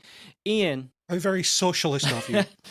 Gee, I wonder why. Ian, we're coming to you. The second episode here, distinctively different from the first. How did it work for you? I thought that, barring a few nitpicks, it was also pretty good. Neither of these first two episodes have blown me away, but I do respond really well to some of the key components of the episodes. I still think all the performers are doing a good job. There are some opportunities to flesh out some of these supporting characters that, again, I feel like the show is missing a little bit. We have this, like, I hesitate to even call it an arc, because it felt like to me it only had really the two beats, but Sam's struggle with feeling like she's too much, with people like not responding well to her. Like, I think that, she's a charming performer, and that's an important emotional journey to explore. I really wish that the show had taken an extra scene, an extra beat or two with that character on that journey. In this episode, it felt very much like a classmate said something that made her question something about herself. And then at the very end of the episode, she's speaking to her classmate about, hey, am I too much? Her classmate says, no, you're fine. And that's it. That's it. That was the exploration of what I feel is like really fertile ground for, like Ashley loves to say, like, there were some emotional beats that I wanted from her in this episode that I felt like I was missing. And I think that is something the show may struggle with as it gets its legs in these early episodes. And I just want to see more of that kind of thing, because it seems the show knows that it should be interested in that too, but I wanted to fully commit. Like Ashley said, I really liked that insight that we got in a couple of these classroom scenes. It's Starfleet Academy, man. Let's get a few more scenes in some classrooms. And I'm sure that we will, because we're only 2 episodes in. It's just, like we always keep coming back to, the specter of the fact that this show is so short is always in the back of my mind when I'm watching these episodes and wishing for more is, oh, but they don't actually have that much time. So I hope that what we're not doing is just giving us these little superficial beats with these characters, and that we really can get some time to explore these deeper themes. Yeah. Craig, I also want to ask you the same question. As episode 2 is distinctively different, do you feel that we did get some of that Starfleet Academy core concept you were looking for? So it's all covered very quickly in the montage at the start that the speech is over, and then you get a bit of Jet Reno's temporal mechanics class, but that just turns into, here's my backstory as a character that you might not know if you've not seen Discovery, and then a reminder of Caleb's backstory at the same time. So it's not really, again, the kids learning how to be officers or anything like that. It's more just a backdrop for this backstory reminder. And the Academy is just where this episode takes place, rather than it being a Starfleet Academy episode. It's a standard Star Trek diplomatic episode, really. You look at, say, a TNG episode where an ambassador comes on the ship and Picard's like, Riker, this one's a woman, you go. Or Troy, this one's a man, you go. They'll hook up at some point during the episode, and then they'll all be friends at the end. That's how it's essentially what's happening here. And I'm going to draw a line under the lack of the Academy of it all, because I just have to accept that that's what it was or what it wasn't. But I broadly thought the episode was pretty good. I liked the dynamic between Caleb and Tarima. I liked the ideas that it was exploring. And I liked the way that it reached its conclusion as well. So there's a lot of things I liked in here, but I also feel like it's not quite the focus that an Academy show should be giving us. They shouldn't be inducting members into the Federation. That's kind of above their pay grade at this point. I do quite like the idea of, okay, the Beta Z delegation is here. Caleb, for some reason, the daughter has chosen you to be the tour guide. And that's the focus, which ultimately it is, but it just seems like they have a little too much agency in galactic politics than they probably should. Also, where was the president? If I was the Beta Z president, I would be offended that the president of the Federation didn't turn up to these negotiations. Mm. The whole logistics of these negotiations seemed a little strange. I was like, Vance gets to do it for some reason. What is happening here? Why are we standing in podium? Why is there just an audience like this is a debate? Like it's not a debate, right? Like we didn't all gather for like debate team. We gathered for like interplanetary negotiations of the highest possible stakes. And to your point, why is nobody from the Federation government here? Why isn't there an official diplomat? Why is it Admiral Vance of all people? Why do we see us like, it's not like we always like cut into negotiations ongoing and then cut out of them before they end. We see like a 2-minute scene where it seems like they all just gather, talk for 2 minutes, scene's over. I guess we all break for lunch, break for dinner, whatever.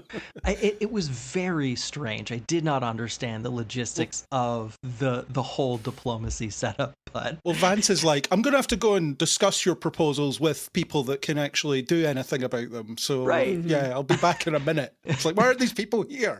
Right, you're speaking to the actual president. You're not even speaking to his representative. He didn't send a team of diplomats. He's here.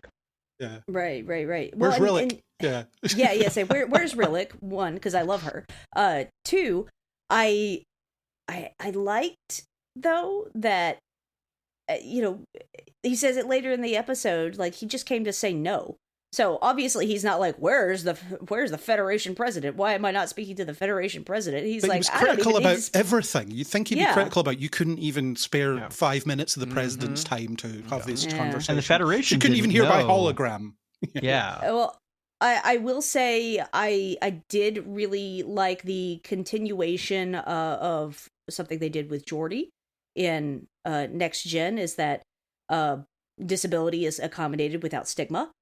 And so you have a deaf character, and so who is signing, reading lips, and then there is something there that is interpreting the language for auditory processing. I really loved that. I thought that was a really cool piece of accessibility tech. Deaf actor as well, Anthony Natal. He's deaf. That was my next question, because I didn't recognize the actor. I didn't know if the actor was also deaf.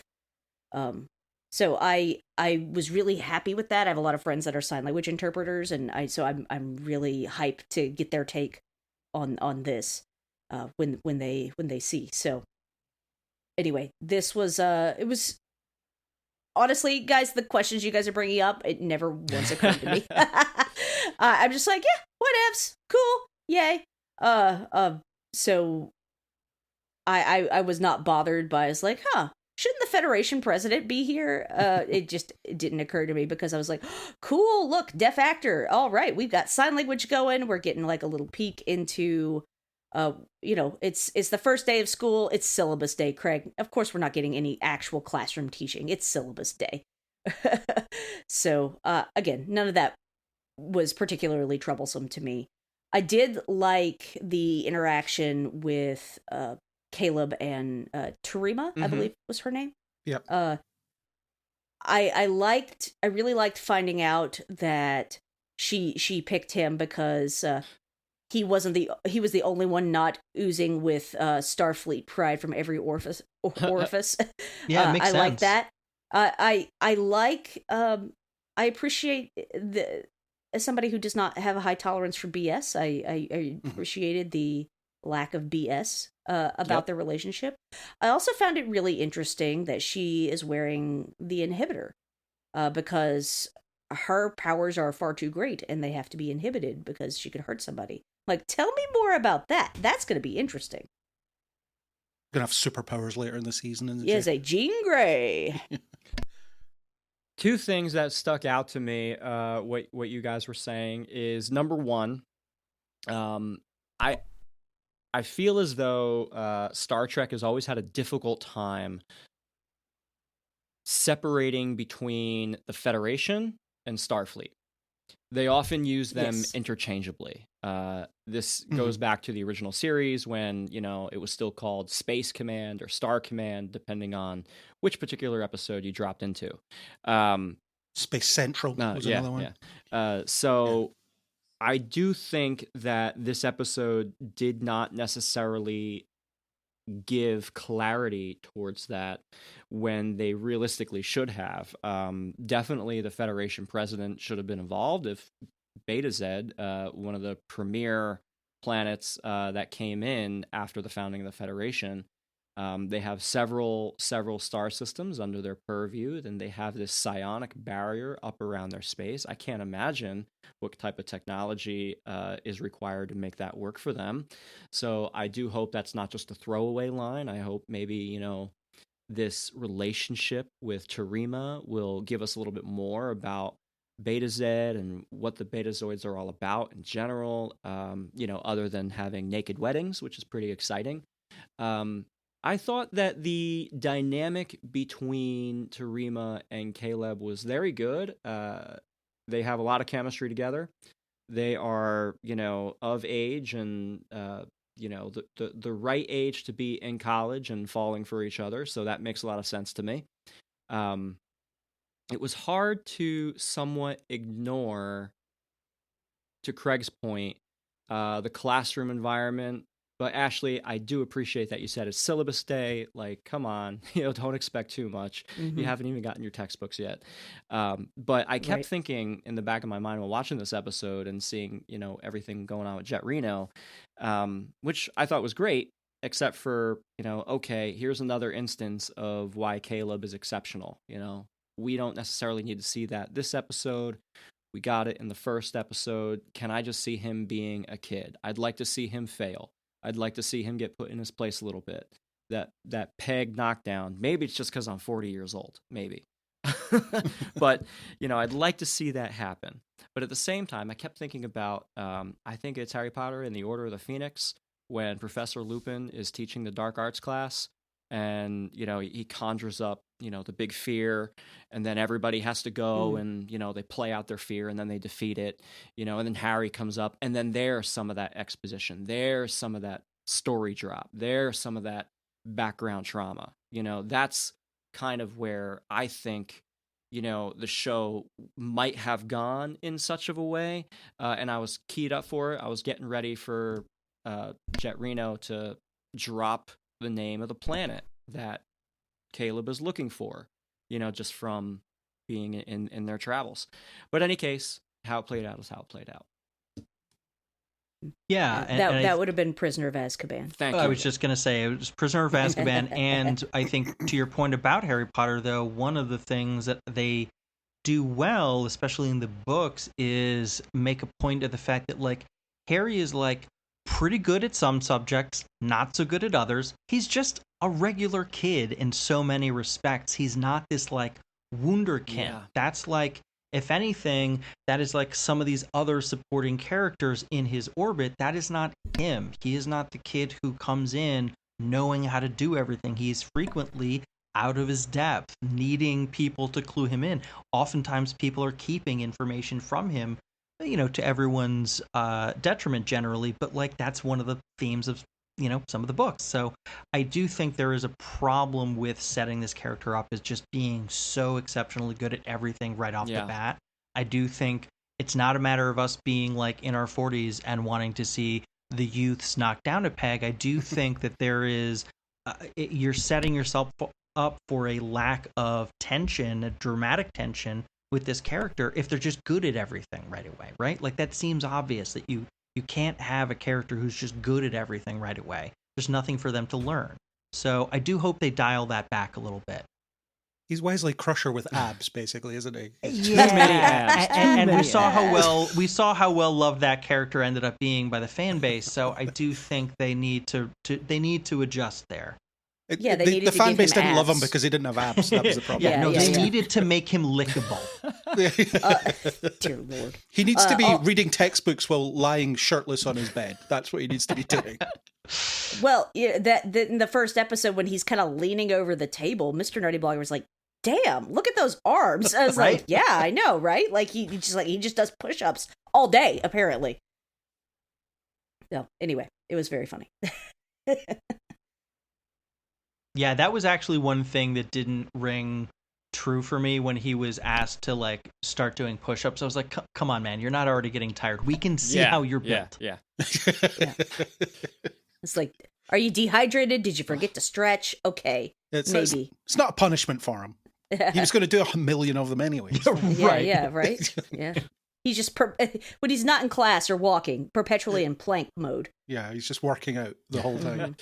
The introduction of Starfleet Academy in episode 2 also introduces us to a concept called the War College. And I thought this was super interesting.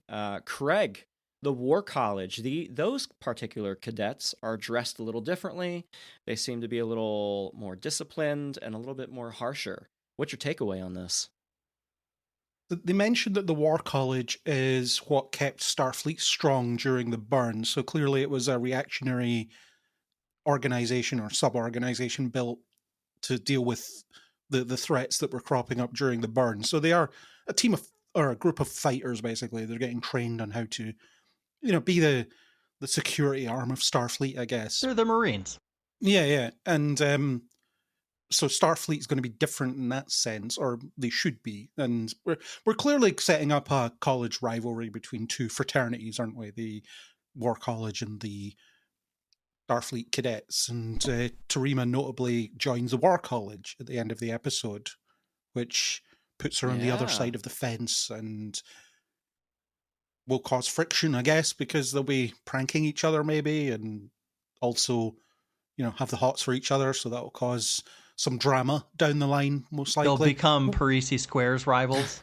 I was about to say, is this the Army versus Navy Parisi Squares game? Yeah. This is what I'm expecting. Yeah. We don't learn much about the War College as an organized unit yet, though. It's just an idea that's introduced as something that's not Starfleet It Academy. does seem to be next door for all intents and purposes. It's not like it's a campus, on the other side of the quadrant. Yeah.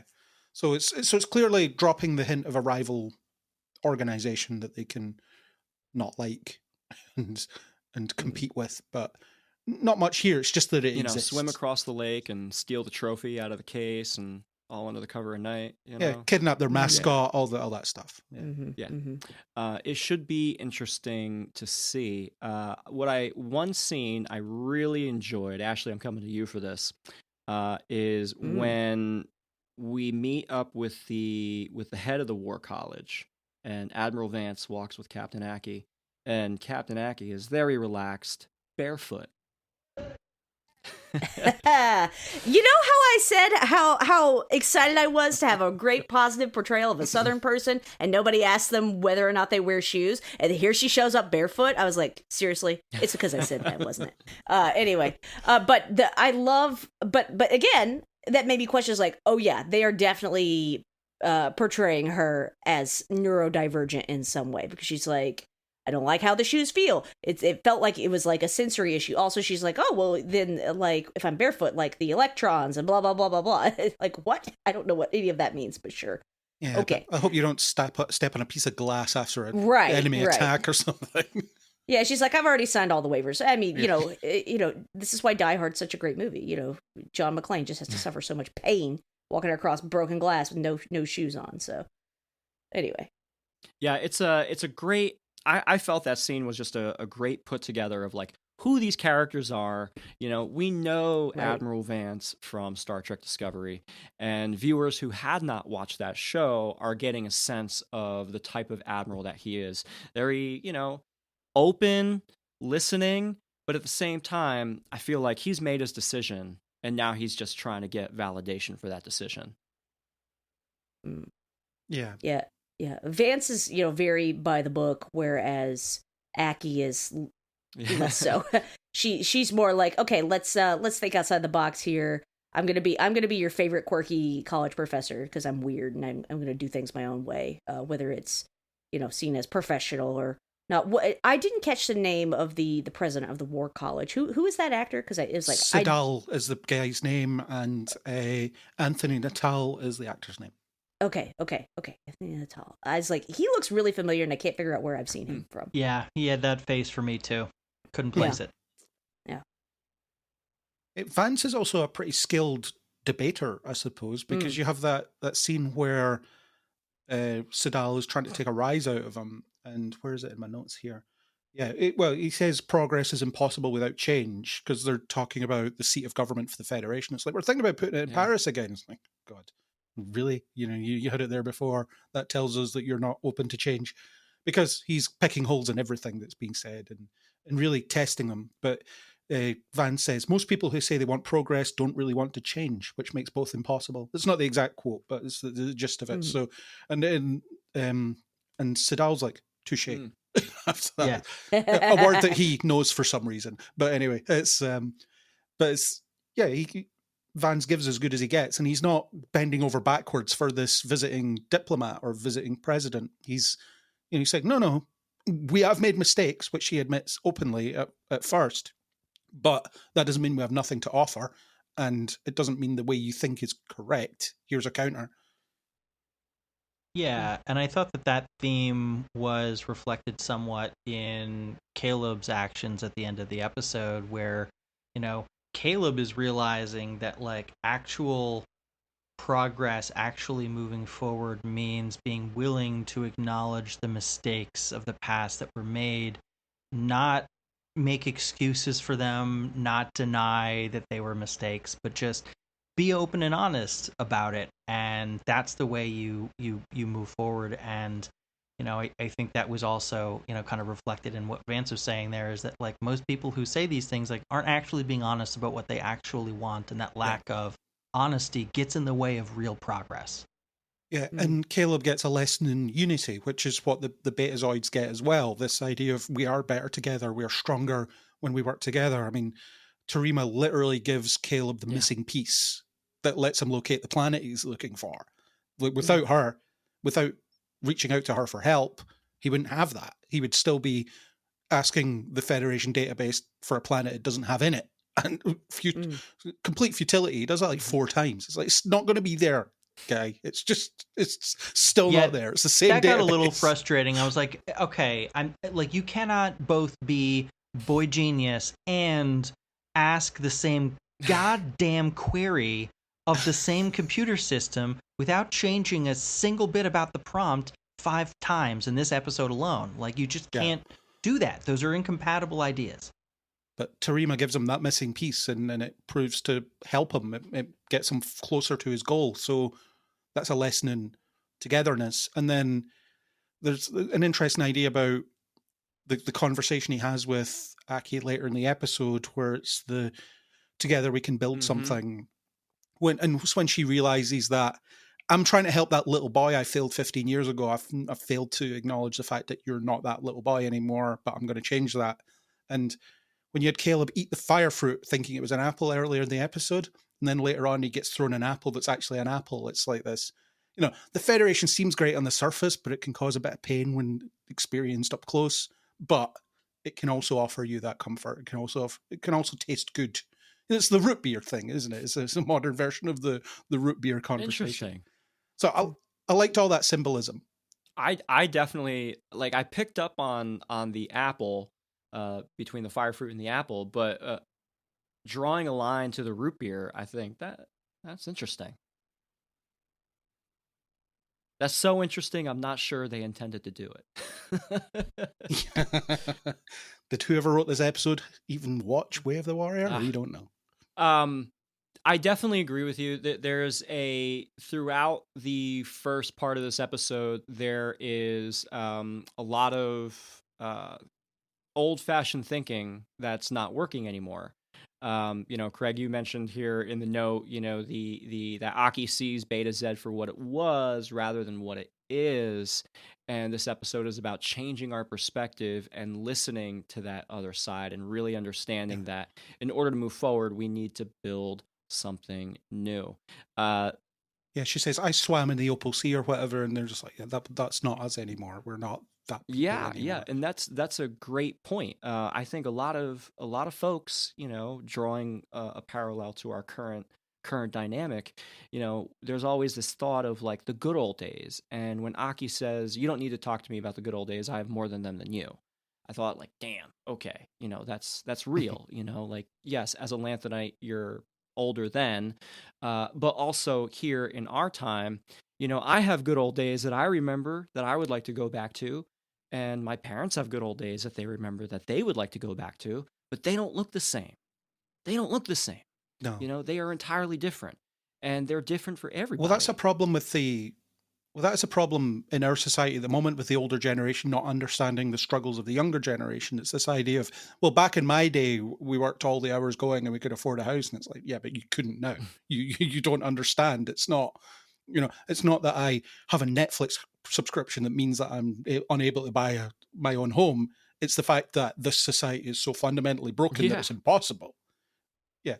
So, and that's what they're getting at here. And Aki even says that I made that mistake. I made that mistake of seeing things as they were rather than what they are.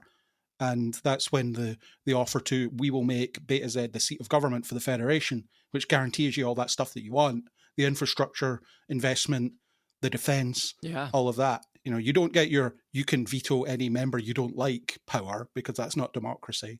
And that probably wasn't a serious suggestion anyway, because that's just testing if you actually live up to your values, I think. But it's that gesture of, we will change. We won't see the world for how it used to be. Like the fact that we're not going to seat the government in Paris anymore. This is a gesture of something new. I think that's a really good point, Craig. I like how you phrased that, it's a good gesture of goodwill toward Beta Z as well. It's reminding me of the Lower Decks episode, Parth Ferengi's Heart Place or whatever, where Ferenginar is thinking of joining the Federation, and they've got Freeman there trying to work out negotiations, and the one guy's just bending over back. It's like, yes, you can have all these completely unreasonable demands and blah blah blah blah blah blah. And she's like, I think he's messing with you. And finally, when she pushes back and wrestles with him on his own terms, showing respect for his culture, he's like, yep, just give me the standard paperwork, we'll sign. Yeah, no big deal. And so I've thought about that episode quite a bit while I'm watching this. Getting to see how we're gonna work this out in one way or another. I thought that was really interesting. Yeah, it is interesting. I guess we don't really in Star Trek lore talk about like where the capital of the Federation is. Like I knew it was Paris, but like most of us just keep track of the fact that Starfleet is headquartered in San Francisco. But it is kind of an interesting like change to the lore, the world of Star Trek, that for the first time the headquarters of Federation is not going to be on Earth. Like that's a big gesture. It's a big change in the dynamic and the status quo, and I think it does speak to that theme of like you have to be, if you're really truly committed to progress, then like that does mean genuine change, structural change at times. Well, until a couple of years ago, Earth wasn't even a member of the Federation. Right. Fair. Yeah, so we're not just putting everything back where it was. Right. Yeah. Moving on from the political zeitgeist of everything, how did you guys feel about our cadets meeting other cadets, the cadet life, and of course, meeting youngins from another planet? Let me just tell you, when the brick car walked past the screen, I screamed. Because, again, I momentarily forgot that we're in the future. I was like, Yeah. Rock Talk! But That no, was not Rock Talk. But yes.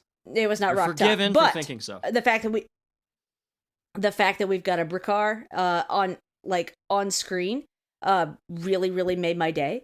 Also, I really want to commend them for having way more aliens than humans on this show. That was something I really loved about Prodigy, and we kind of lamented that, oh, we're probably not going to do this in live action Trek because makeup takes time and is expensive, and we just give somebody a different nose or different ears, and that's all we're going to do. And they have not really done that with this show, and I am here for it. I thought that was fantastic. For the main cast, they largely have. Most of the main cast who are aliens just have some kind of forehead bump. I mean, our Jim Hadar Klingon person has a little more than a forehead bump. She's got a whole face she got to put on. Yeah, but Genesis is... yeah. She wouldn't look out of place on Voyager, and No. But obviously Jaden, I think his name is just a Klingon.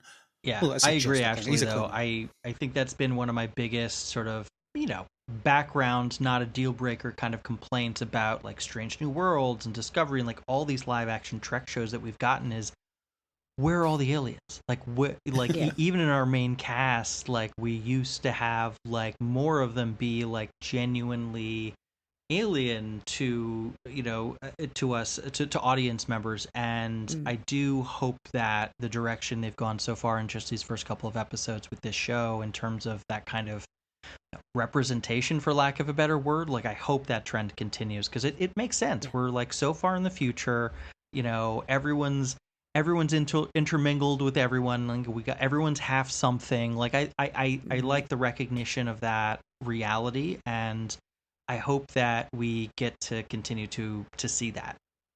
Yeah, it wouldn't make sense in the 32nd century to have too many pure whatevers. Smooth heads, pink skins. Yeah. Pinks. In a way, Beta Z is the exception, isn't it? Because they're isolated, although only for like 100 years or so because of the burn. But you get the sense of they're not all that up with colluding with outsiders. Because you even have Terima immediately expecting Caleb to be emotionally honest with her, which is an unfair expectation to have of anybody you've just met. But she's a Betazoid. She's not used to people hiding things from her, because she can just read their minds at any time. So that's new for her. And she reacts with, well, you've not been honest with me, blah, blah, blah. And then Caleb ends up saying, oh, I'm sorry, I wasn't honest with you. And I'm like, maybe say you have the right to your own privacy, especially with someone you've just met. But I appreciate your extending the olive branch all the same. It's a little shaky, that little argument they have towards the end. The relationship between Terima and Mir when they first meet, is very. I got a big kick out of it. He's literally on the fence. He's literally on the fence about whether he should stay or go. And, in classic form, it's always a pretty girl who convinces you to stay, right? So he hops down off the fence, and he's obviously smitten right out of the gate. And I think this is his first realization that, he's no longer on his own necessarily. There is now people. There is now a reason to be invested in your surroundings. Surviving for so long. I can't imagine, not having a mother. You don't have your father. You're out there on your own, on the lam. You're running. You're stealing to survive, and now here you are at college. Like what a takeaway. And I do. And there's hot chicks here. I think I'll stay. Yes. This place ain't half bad. Maybe I ought to stick around. But it's definitely a culture shock. And, one thing that I found wanting in this episode was a little bit of that moment to see Caleb having that culture shock, because we only see it really with Tarima. And then as he gets picked to give the tour to her, walking around, you start to see them open up a little bit. You start to get a sense for who this kid really is. He's not just surviving. Now he can just be a kid. So what does that look like? I mean, I think when you go, he's got to have some kind of PTSD. And it's going to be really hard for him for a while, I think, to really acclimate and for his nervous system to calm down enough to accept that I'm safe here. I may not get along with my roommate, but, nobody's hunting me. There's a big difference. I'm not going to starve. There's food here.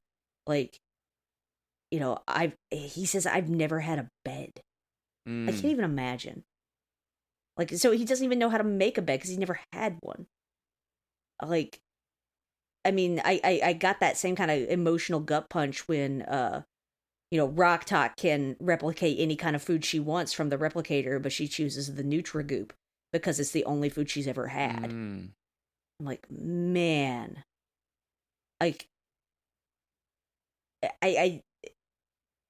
It's really making me sit there and think man, okay, this guy has seen some seriously terrible things and experienced a lot of terrible things. What is he going to do when he suddenly realizes, hey, I'm safe? And it's going to take him a while, I think, to get there. Yeah, though this episode is about people finding their place. You have Beta Z rejoining the Federation, Caleb in the Academy, which is emphasized by him making his bed at the end, which he gets help with, which again shows that strength and unity idea that they keep bringing up. And Tarima joining the War College is kind of her finding her place, although I've got a funny feeling it's going to be a couple episodes from now and she'll be like, actually, I shouldn't be in here. Or maybe it'll be great for her, I don't know. But there is a sense of people finding their place. And you even have that quick mention of Genesis saying, yeah, we belong here. So there's still that as well. I mean, that's a very quick one, and she doesn't have to build up to that, I guess, but it's there. And so that's at a very high level, high level, that's what this episode's about. Just going back briefly to what Ashley was saying about Caleb's trauma, that was one moment too where I was a little bit surprised that Tarima didn't have a better handle on sort of the his side of the equation that Ashley was just pointing out. But I do think that Caleb, even though he did so in anger, kind of pointing out that she was he felt she was being a little bit unfair to him by expecting him to open up. She doesn't know his trauma. She doesn't know what he's been through. She doesn't know how hard it is for him to even open up as little as he did. What he did was already for him a big step. And so I'm glad that he articulated that frustration somewhat. It is interesting, to him, she's basically she might as well be a literal princess. She's the daughter of the leader of this planet. He's this space orphan. Again, it's this classic, they could not come from two more different backgrounds. And I did think that it was interesting that a lot of the legwork in terms of bridging that gap needed to be done by the person who wasn't the empath. I thought that was an interesting choice, but I did she does have the inhibitor. Of course. I just thought it was ironic that the person doing that work was the one who was less equipped naturally to do it. The relationship, though, I felt I was glad to learn, surprised at the end, that these are apparently going to be recurring characters, these two siblings. I liked the little bits of their dynamic with one another that we got. It seemed like they were like healthy siblings, like kind of looking out for each other, but like teasing each other a little bit gently. Like the little glimpses that we get of their dynamic, I was like, oh, I'm glad that we're going to see these characters some more. I thought that they were surprisingly effective kind of one-off episode characters. So then learning at the very end that they were not in fact one-off episode characters was a pleasant surprise. Harima's a main character. She's on that poster of them lying on the grass. Sure, I just, it just didn't connect for me. When I met her this episode, I was like, oh, his love interest for this week. Yeah, I had the same thought. I thought she would be a one and done based on the structure of the episode, and thinking about those. We are ferrying the ambassador to this planet, Riker, go hook up with her because it's a woman. And then she's gone after that. But yeah. And I hadn't paid that much attention to the poster. But after the episode ended, and it was like, she enrolled in the War College. I'm like, all right. And I had a look into it. And yeah, she is one of the principal characters. I liked her brother's little scene at the end with them. He was actually making me chuckle a bit. But more of that Gen Z dialogue, like bro and whatever, and they refer to Caleb as Chaos Boy. I'm like, for God's sake. Yeah.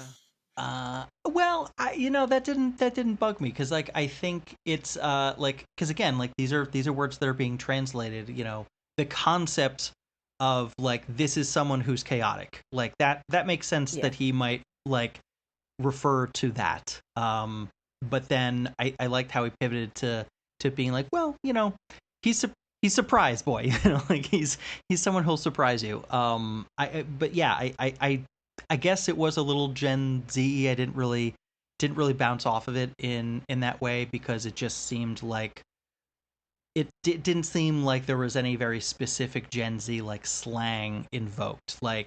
People have been calling people bro since I've been a kid. That to me is just sort of that's just one of those things that I assume that'll be a part of culture forever, and maybe that's a bit of a nod to that. But I liked his energy. I liked his attitude. He seems like he could be a fun addition. It is a little bit of a well, I think about that criticism for all the modern Trek shows. They've all gotten it, where the dialogue is more contemporary rather than more classic. Yeah, and I think that's a preference thing. I can always go back to TNG. I can always go back to DS9 or Voyager or TOS. I don't know. TOS was very contemporary too, of its time. But they used to write these shows with the bearing in mind that the language might olden, so they wrote it as if they were stage plays, right? So that the language would always be timeless, but. Like I said, when we talked about the first episode, I don't know, about an hour ago, if you've got young characters in your far future setting, come up with your own slang and then have us acclimate to it as the season goes on. That's sort of like Battlestar Galactica. Yeah. Yeah. Yep. Frack. Yeah, even though that wasn't too difficult to figure out. Or the DC universe, the Arrowverse shows, they had, whenever they had characters appear from the future, they had things like, Shui and stuff, which means good, or something like that, and whatever else. They could put some effort into it rather than it's just a contemporary youth speak, as we adults in the show understand it. Yeah, it's high risk, but to Craig's point, when it pays off, it pays off. It does. I think, where I've made this comment previously before we started recording, when we were just talking initial, what's your first reaction? And I've noticed that everything with the adults is yes, okay, this is what I expect from Star Trek. Everything with the kids is not what I've been expecting from Star Trek, but that's not a bad thing either. The whole theme of this episode is, to have progress, you must have change. And we are getting that. It is progress. It is change. Yeah, I like the principle of the kids are less formal than the seasoned officers, but the mechanism is what I have the Understandable. Yeah. And I do think that's just a takeaway from how they make TV now. I don't know of any television shows that are shooting with the idea that, let's block it like a stage play. Yeah, but it's different when the shows are supposed to be set like now, Yeah. and you can understand the contemporary language. But with Star Trek, it should have kind of a timeless quality, and I would quite like to see them have a go at some 32nd century young speak. Just sexy young speak. Yeah, so I gotta say I was really gladdened to see this episode kind of be central to San Francisco. We didn't leave the planet. We didn't have any erroneous beam outs. You know, everything was fairly localized in this. Ian, one thing that sort of took me out, and we discussed this a little bit briefly, but why do we have to have all of the youth in place? If this is Starfleet Academy and you've got a student with shaving cream all over his uniform and he can't get himself right and presentable for the president of Beta Z to come and speak at your academy, why would Starfleet security drag him and shove him in that seat? Took me out of the scene a little bit, even though it was comedic, even though it gave us an opportunity to be in the room. Yeah, I was a little surprised. It did seem like one of those beats that was just meant to be sort of funny and just to literally get the character in the place where they needed to be for the next scene to happen, where she sees him and says, I want him to show me around. Like, if he wasn't there. So they can make eyes at each other. That's why. Yeah, that's why. And I do agree that when the mechanics of the screenplay are that nakedly obvious, it can take me out a bit. But yeah, that's why. You know, it felt odd that they didn't at least give him a change of clothes. Like, this is supposed to be, like, your point, kind of a high stakes, high profile, like, like the only people you want to be there are people who are presentable. They couldn't shove him through that little subspace transporter thing to give him a fresh haircut and or like keep him at the back of the room out of sight. Like, hey, here, you're where you're supposed to be. We're gonna keep you out of sight. Yeah, we're gonna sit you next to the chief medical officer. You're gonna stand behind everybody. Didn't they? Wasn't something said about him like trying to, escape or not show up? And so it's like, no, you're supposed to be here. It's your fault that you're not presentable, blah, blah, blah.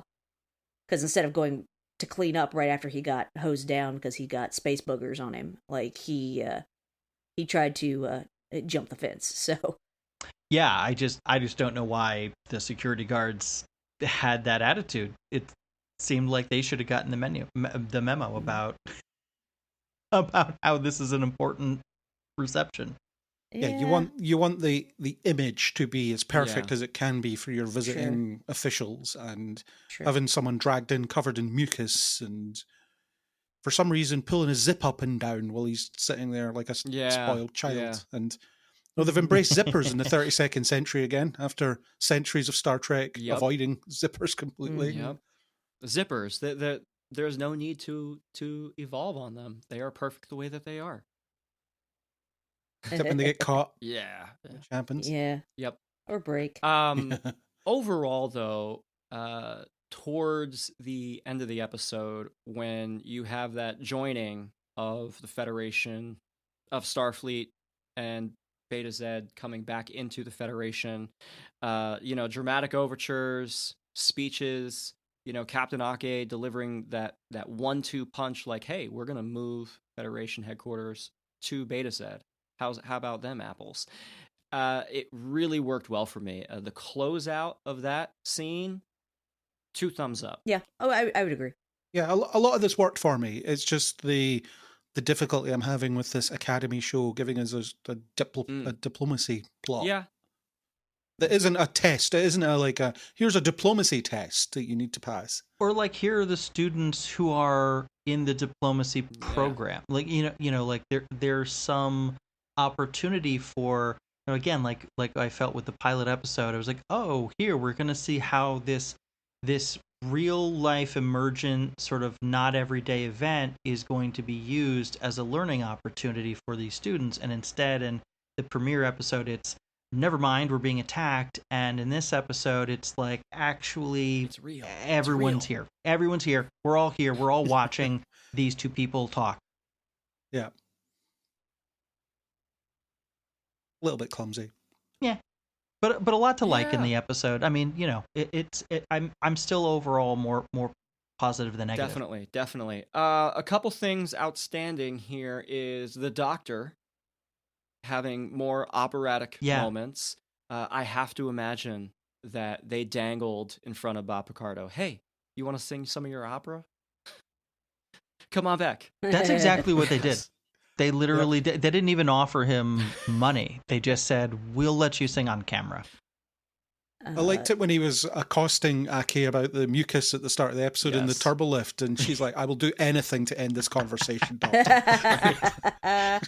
Just not picking, still like 1,000 years later, not picking up on social cues. And Exocomp in that elevator as well, flying around. Yep. Lots of floaty robot buddies, as my genealogy co-host Earl Green loves to call them. We got dots, we got exocomps, we got other kind of robots running around. That's just a nice little touch. I really it makes the that. world feel a little more alive when they do that. Yeah. Yeah. Because I feel like, beta canon, novelizations and, head canons and fan theories and whatnot have always been like, there's always been automated support on board the starship, because how could they go outside to fix the whole panel every single, those sorts of conversations will crop up, especially on some older forums that I used to be a part of back in the day. And to see that come to life, that's cool. I think it feeds into like what fandom expectations have always been, and it kind of helps build it out. Yeah, it's using the budget fairly well in realizing that. Yeah. Anything else on this episode? Tiny thing that a couple of tiny things that I just thought were fun. Yeah. This is why we're here. Yeah. Boothby Memorial Park. There's the Boothby. Yep, there's the Boothby. There's the Boothby. I love the line from Jet Reno, a smart mouth isn't worth a damn without wisdom. Love that. So true. I thought it was very interesting at the end where Caleb gets an apple from the teacher versus giving an apple for the teacher. I thought that was a nice little reversal. And then seeing that he and his roommate, whose name again is escaping me, I'm so sorry. Remy, thank you. The fish boy. Yeah, the fish boy, yes. Seeing him, instead of being like, oh my gosh, you don't know how to make a bed? He's like, here, I'll help. And then Tarima's brother, whose name I never caught, was like, oh, we're making the bed. We're going to make a fort. I was like, yes, please, give me Starfleet blanket fort. I would love that. Yes, that mattress please. does not look comfortable. No. Hey, it looks like every college dorm mattress I've ever seen. Far too thin. It's made out of future foam. You have no idea what the material science of bedding is in the 32nd century. Programmable matter mattress. It's a programmable mattress. Exactly. Programmable. I mean, you've heard of Sleep Number bed. This 32nd century. You can calibrate it by like atom. Like that's how fine-tuned you can make this fucking bed. Yeah. One of the issues generally with the 32nd century setup, so they establish they have programmable matter. In fact, the first thing you see in season 3 of Discovery is the I forget the lieutenant, or he becomes a lieutenant, but I forget the guy's name. But he's basically in an empty room, and it just conjures up whatever he needs to use. Sahil. That's the guy. Sahil. Yeah, but it was like so his room's empty, but when he needs a console, it appears from nowhere, and it seems like they've moved away from that because probably expensive, but also visually it's hard to relate to as well. You would think Starship Bridges are, okay, we don't have the operations guy on staff for this shift, so we don't need the ops console. It's just not there. And you would think that the dorms as well. When you need a desk, it creates a desk. When you need a bed, it creates a bed. That kind of stuff. But they've moved away from that, obviously. Only so much programmable matter to go around. Yeah. I think it's a good move because, to put that into play for every single sequence would, number one, I think be exhausting on, the VFX budgets. Yeah. And also, as a viewer, it's so uninteresting. Yeah. It doesn't really let your imagination go. It's just saying, just like with AI, it's, I want to see this thing. Okay, here's this thing. Yeah. That's not exactly what I was expecting or wanted. Mm-hmm. Yeah. One thing. They overuse the fanfare in these 2 episodes. Especially in the first one. There's like 4 uses of it. It's like anytime they want to emphasize something. And in the second episode, the bin uses the fanfare noise. Okay. Yeah. Good call out. Because I distinctly remember not really liking that, to use the fanfare as a confirmation that you threw your trash in the bucket. I mean, that would make it pretty exciting. Yeah. I like the novelty. But, one hand or the other.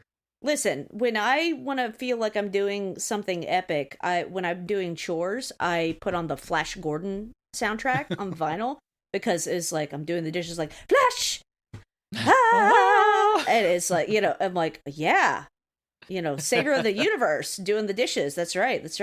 It kind of feels like Star Trek's trying to convince you that it's Star Trek, though. It's like, look, we're Star Trek. We use the fanfare 4 times in one episode.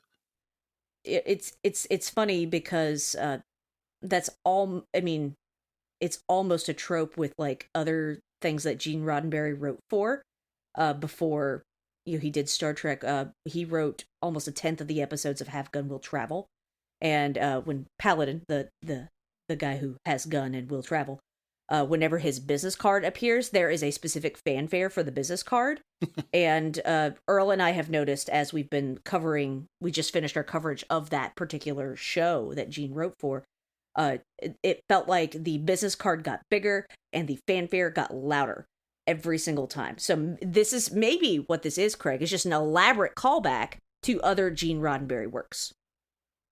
Could be. Doubt it. But this will be my headcanon. This is how I'm justifying the elaborate fanfare. So anyway, this is me being absurd. Please continue. I actually have one thing we haven't brought up yet, which is that we have a new theme song. Yeah. We have a brand new Star Trek show with a brand new Star Trek theme. What do we think of it? I can't remember it. Well, to be fair, they've really only played it like the one time. All the way through, like one time. Yeah. We've only had like one set of opening credits. And I remember whatever they played over the end credits of the first episode being slightly different than whatever we got for the opening credits of this one. Yeah. Mm-hmm. So I've not quite wrapped my head around it. I do wish we would get somebody other than Jeff Russo. I agree. Not that I don't like Jeff Russo, but I just feel like he has done so much modern Trek scores it all kind of sounds the same. I think Nami Melamod is the most criminally underrated Star Trek composer, period. I think her stuff is way more interesting, and everything like Chris Westlake did for Lower Decks was fantastic as well. Like, can we tap one of those folks, or can we just bring in somebody she should have been given a crack at this thing? I mean, for all I know, maybe she was asked. Maybe they asked a bunch of their composers to come up with themes, and they picked the one they liked the most. But I was, to Craig's point, not memorable. I felt the same way, still do. I'm really not a huge fan of his Strange New Worlds theme. I thought that was pretty bland. Like, I don't want to be unkind, but these just don't make any impression on me. And I love his season 1 Picard theme. I still have that in playlist. I think it's lovely. And everything that he's done theme-wise since Discovery in season 1 of Picard for me has just not really been very memorable, unfortunately. I like the visual design. Like, I think having the Starfleet, insignia as a seed pod which grows, like the visual metaphor, like that all makes sense to me. But the theme was just, I couldn't tell you what it was. You'll be hitting skip intro before long anyway. I probably will. I never skip intro unless like I am trying to rewatch something for a podcast and I have less time than the episode runtime. So yeah, there's literally the only time I skip certain themes intro. I never skip. I never skip Voyager's theme. Can't skip that theme. Can skip certain episodes. Can't skip the theme. I'm a serial skip intro guy. I just I get that. Like, especially if get on with it. But like especially if I'm doing something else, like I often am if I'm doing Voyager or whatever. I'll watch it, listen to it. Yeah. Okay. So that's the theme. Nice.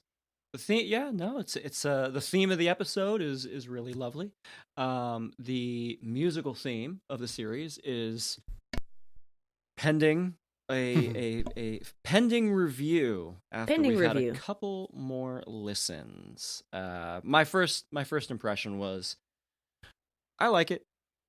Yeah, so folks, we've covered episodes 1 and 2 of Star Trek Starfleet Academy in this one big episode of the pod. So don't worry, it's not that you are missing anything on your podcast show platform. It's just this one for 1 and 2. And that's that. Folks, it has been great having you along for this journey. I know we are all excited to be talking new Trek. It's always a good time. It's always fun. But don't forget, we also have other Star Trek that we've talked about. If you are a returning listener, you know that we've covered Star Trek Discovery, Lower Decks. We've talked Strange New Worlds at length. We've talked Prodigy. Yes, we even talked that movie that came out about Section 31 that had nothing to do with Star Trek whatsoever. But we also covered Star Trek 3. We did.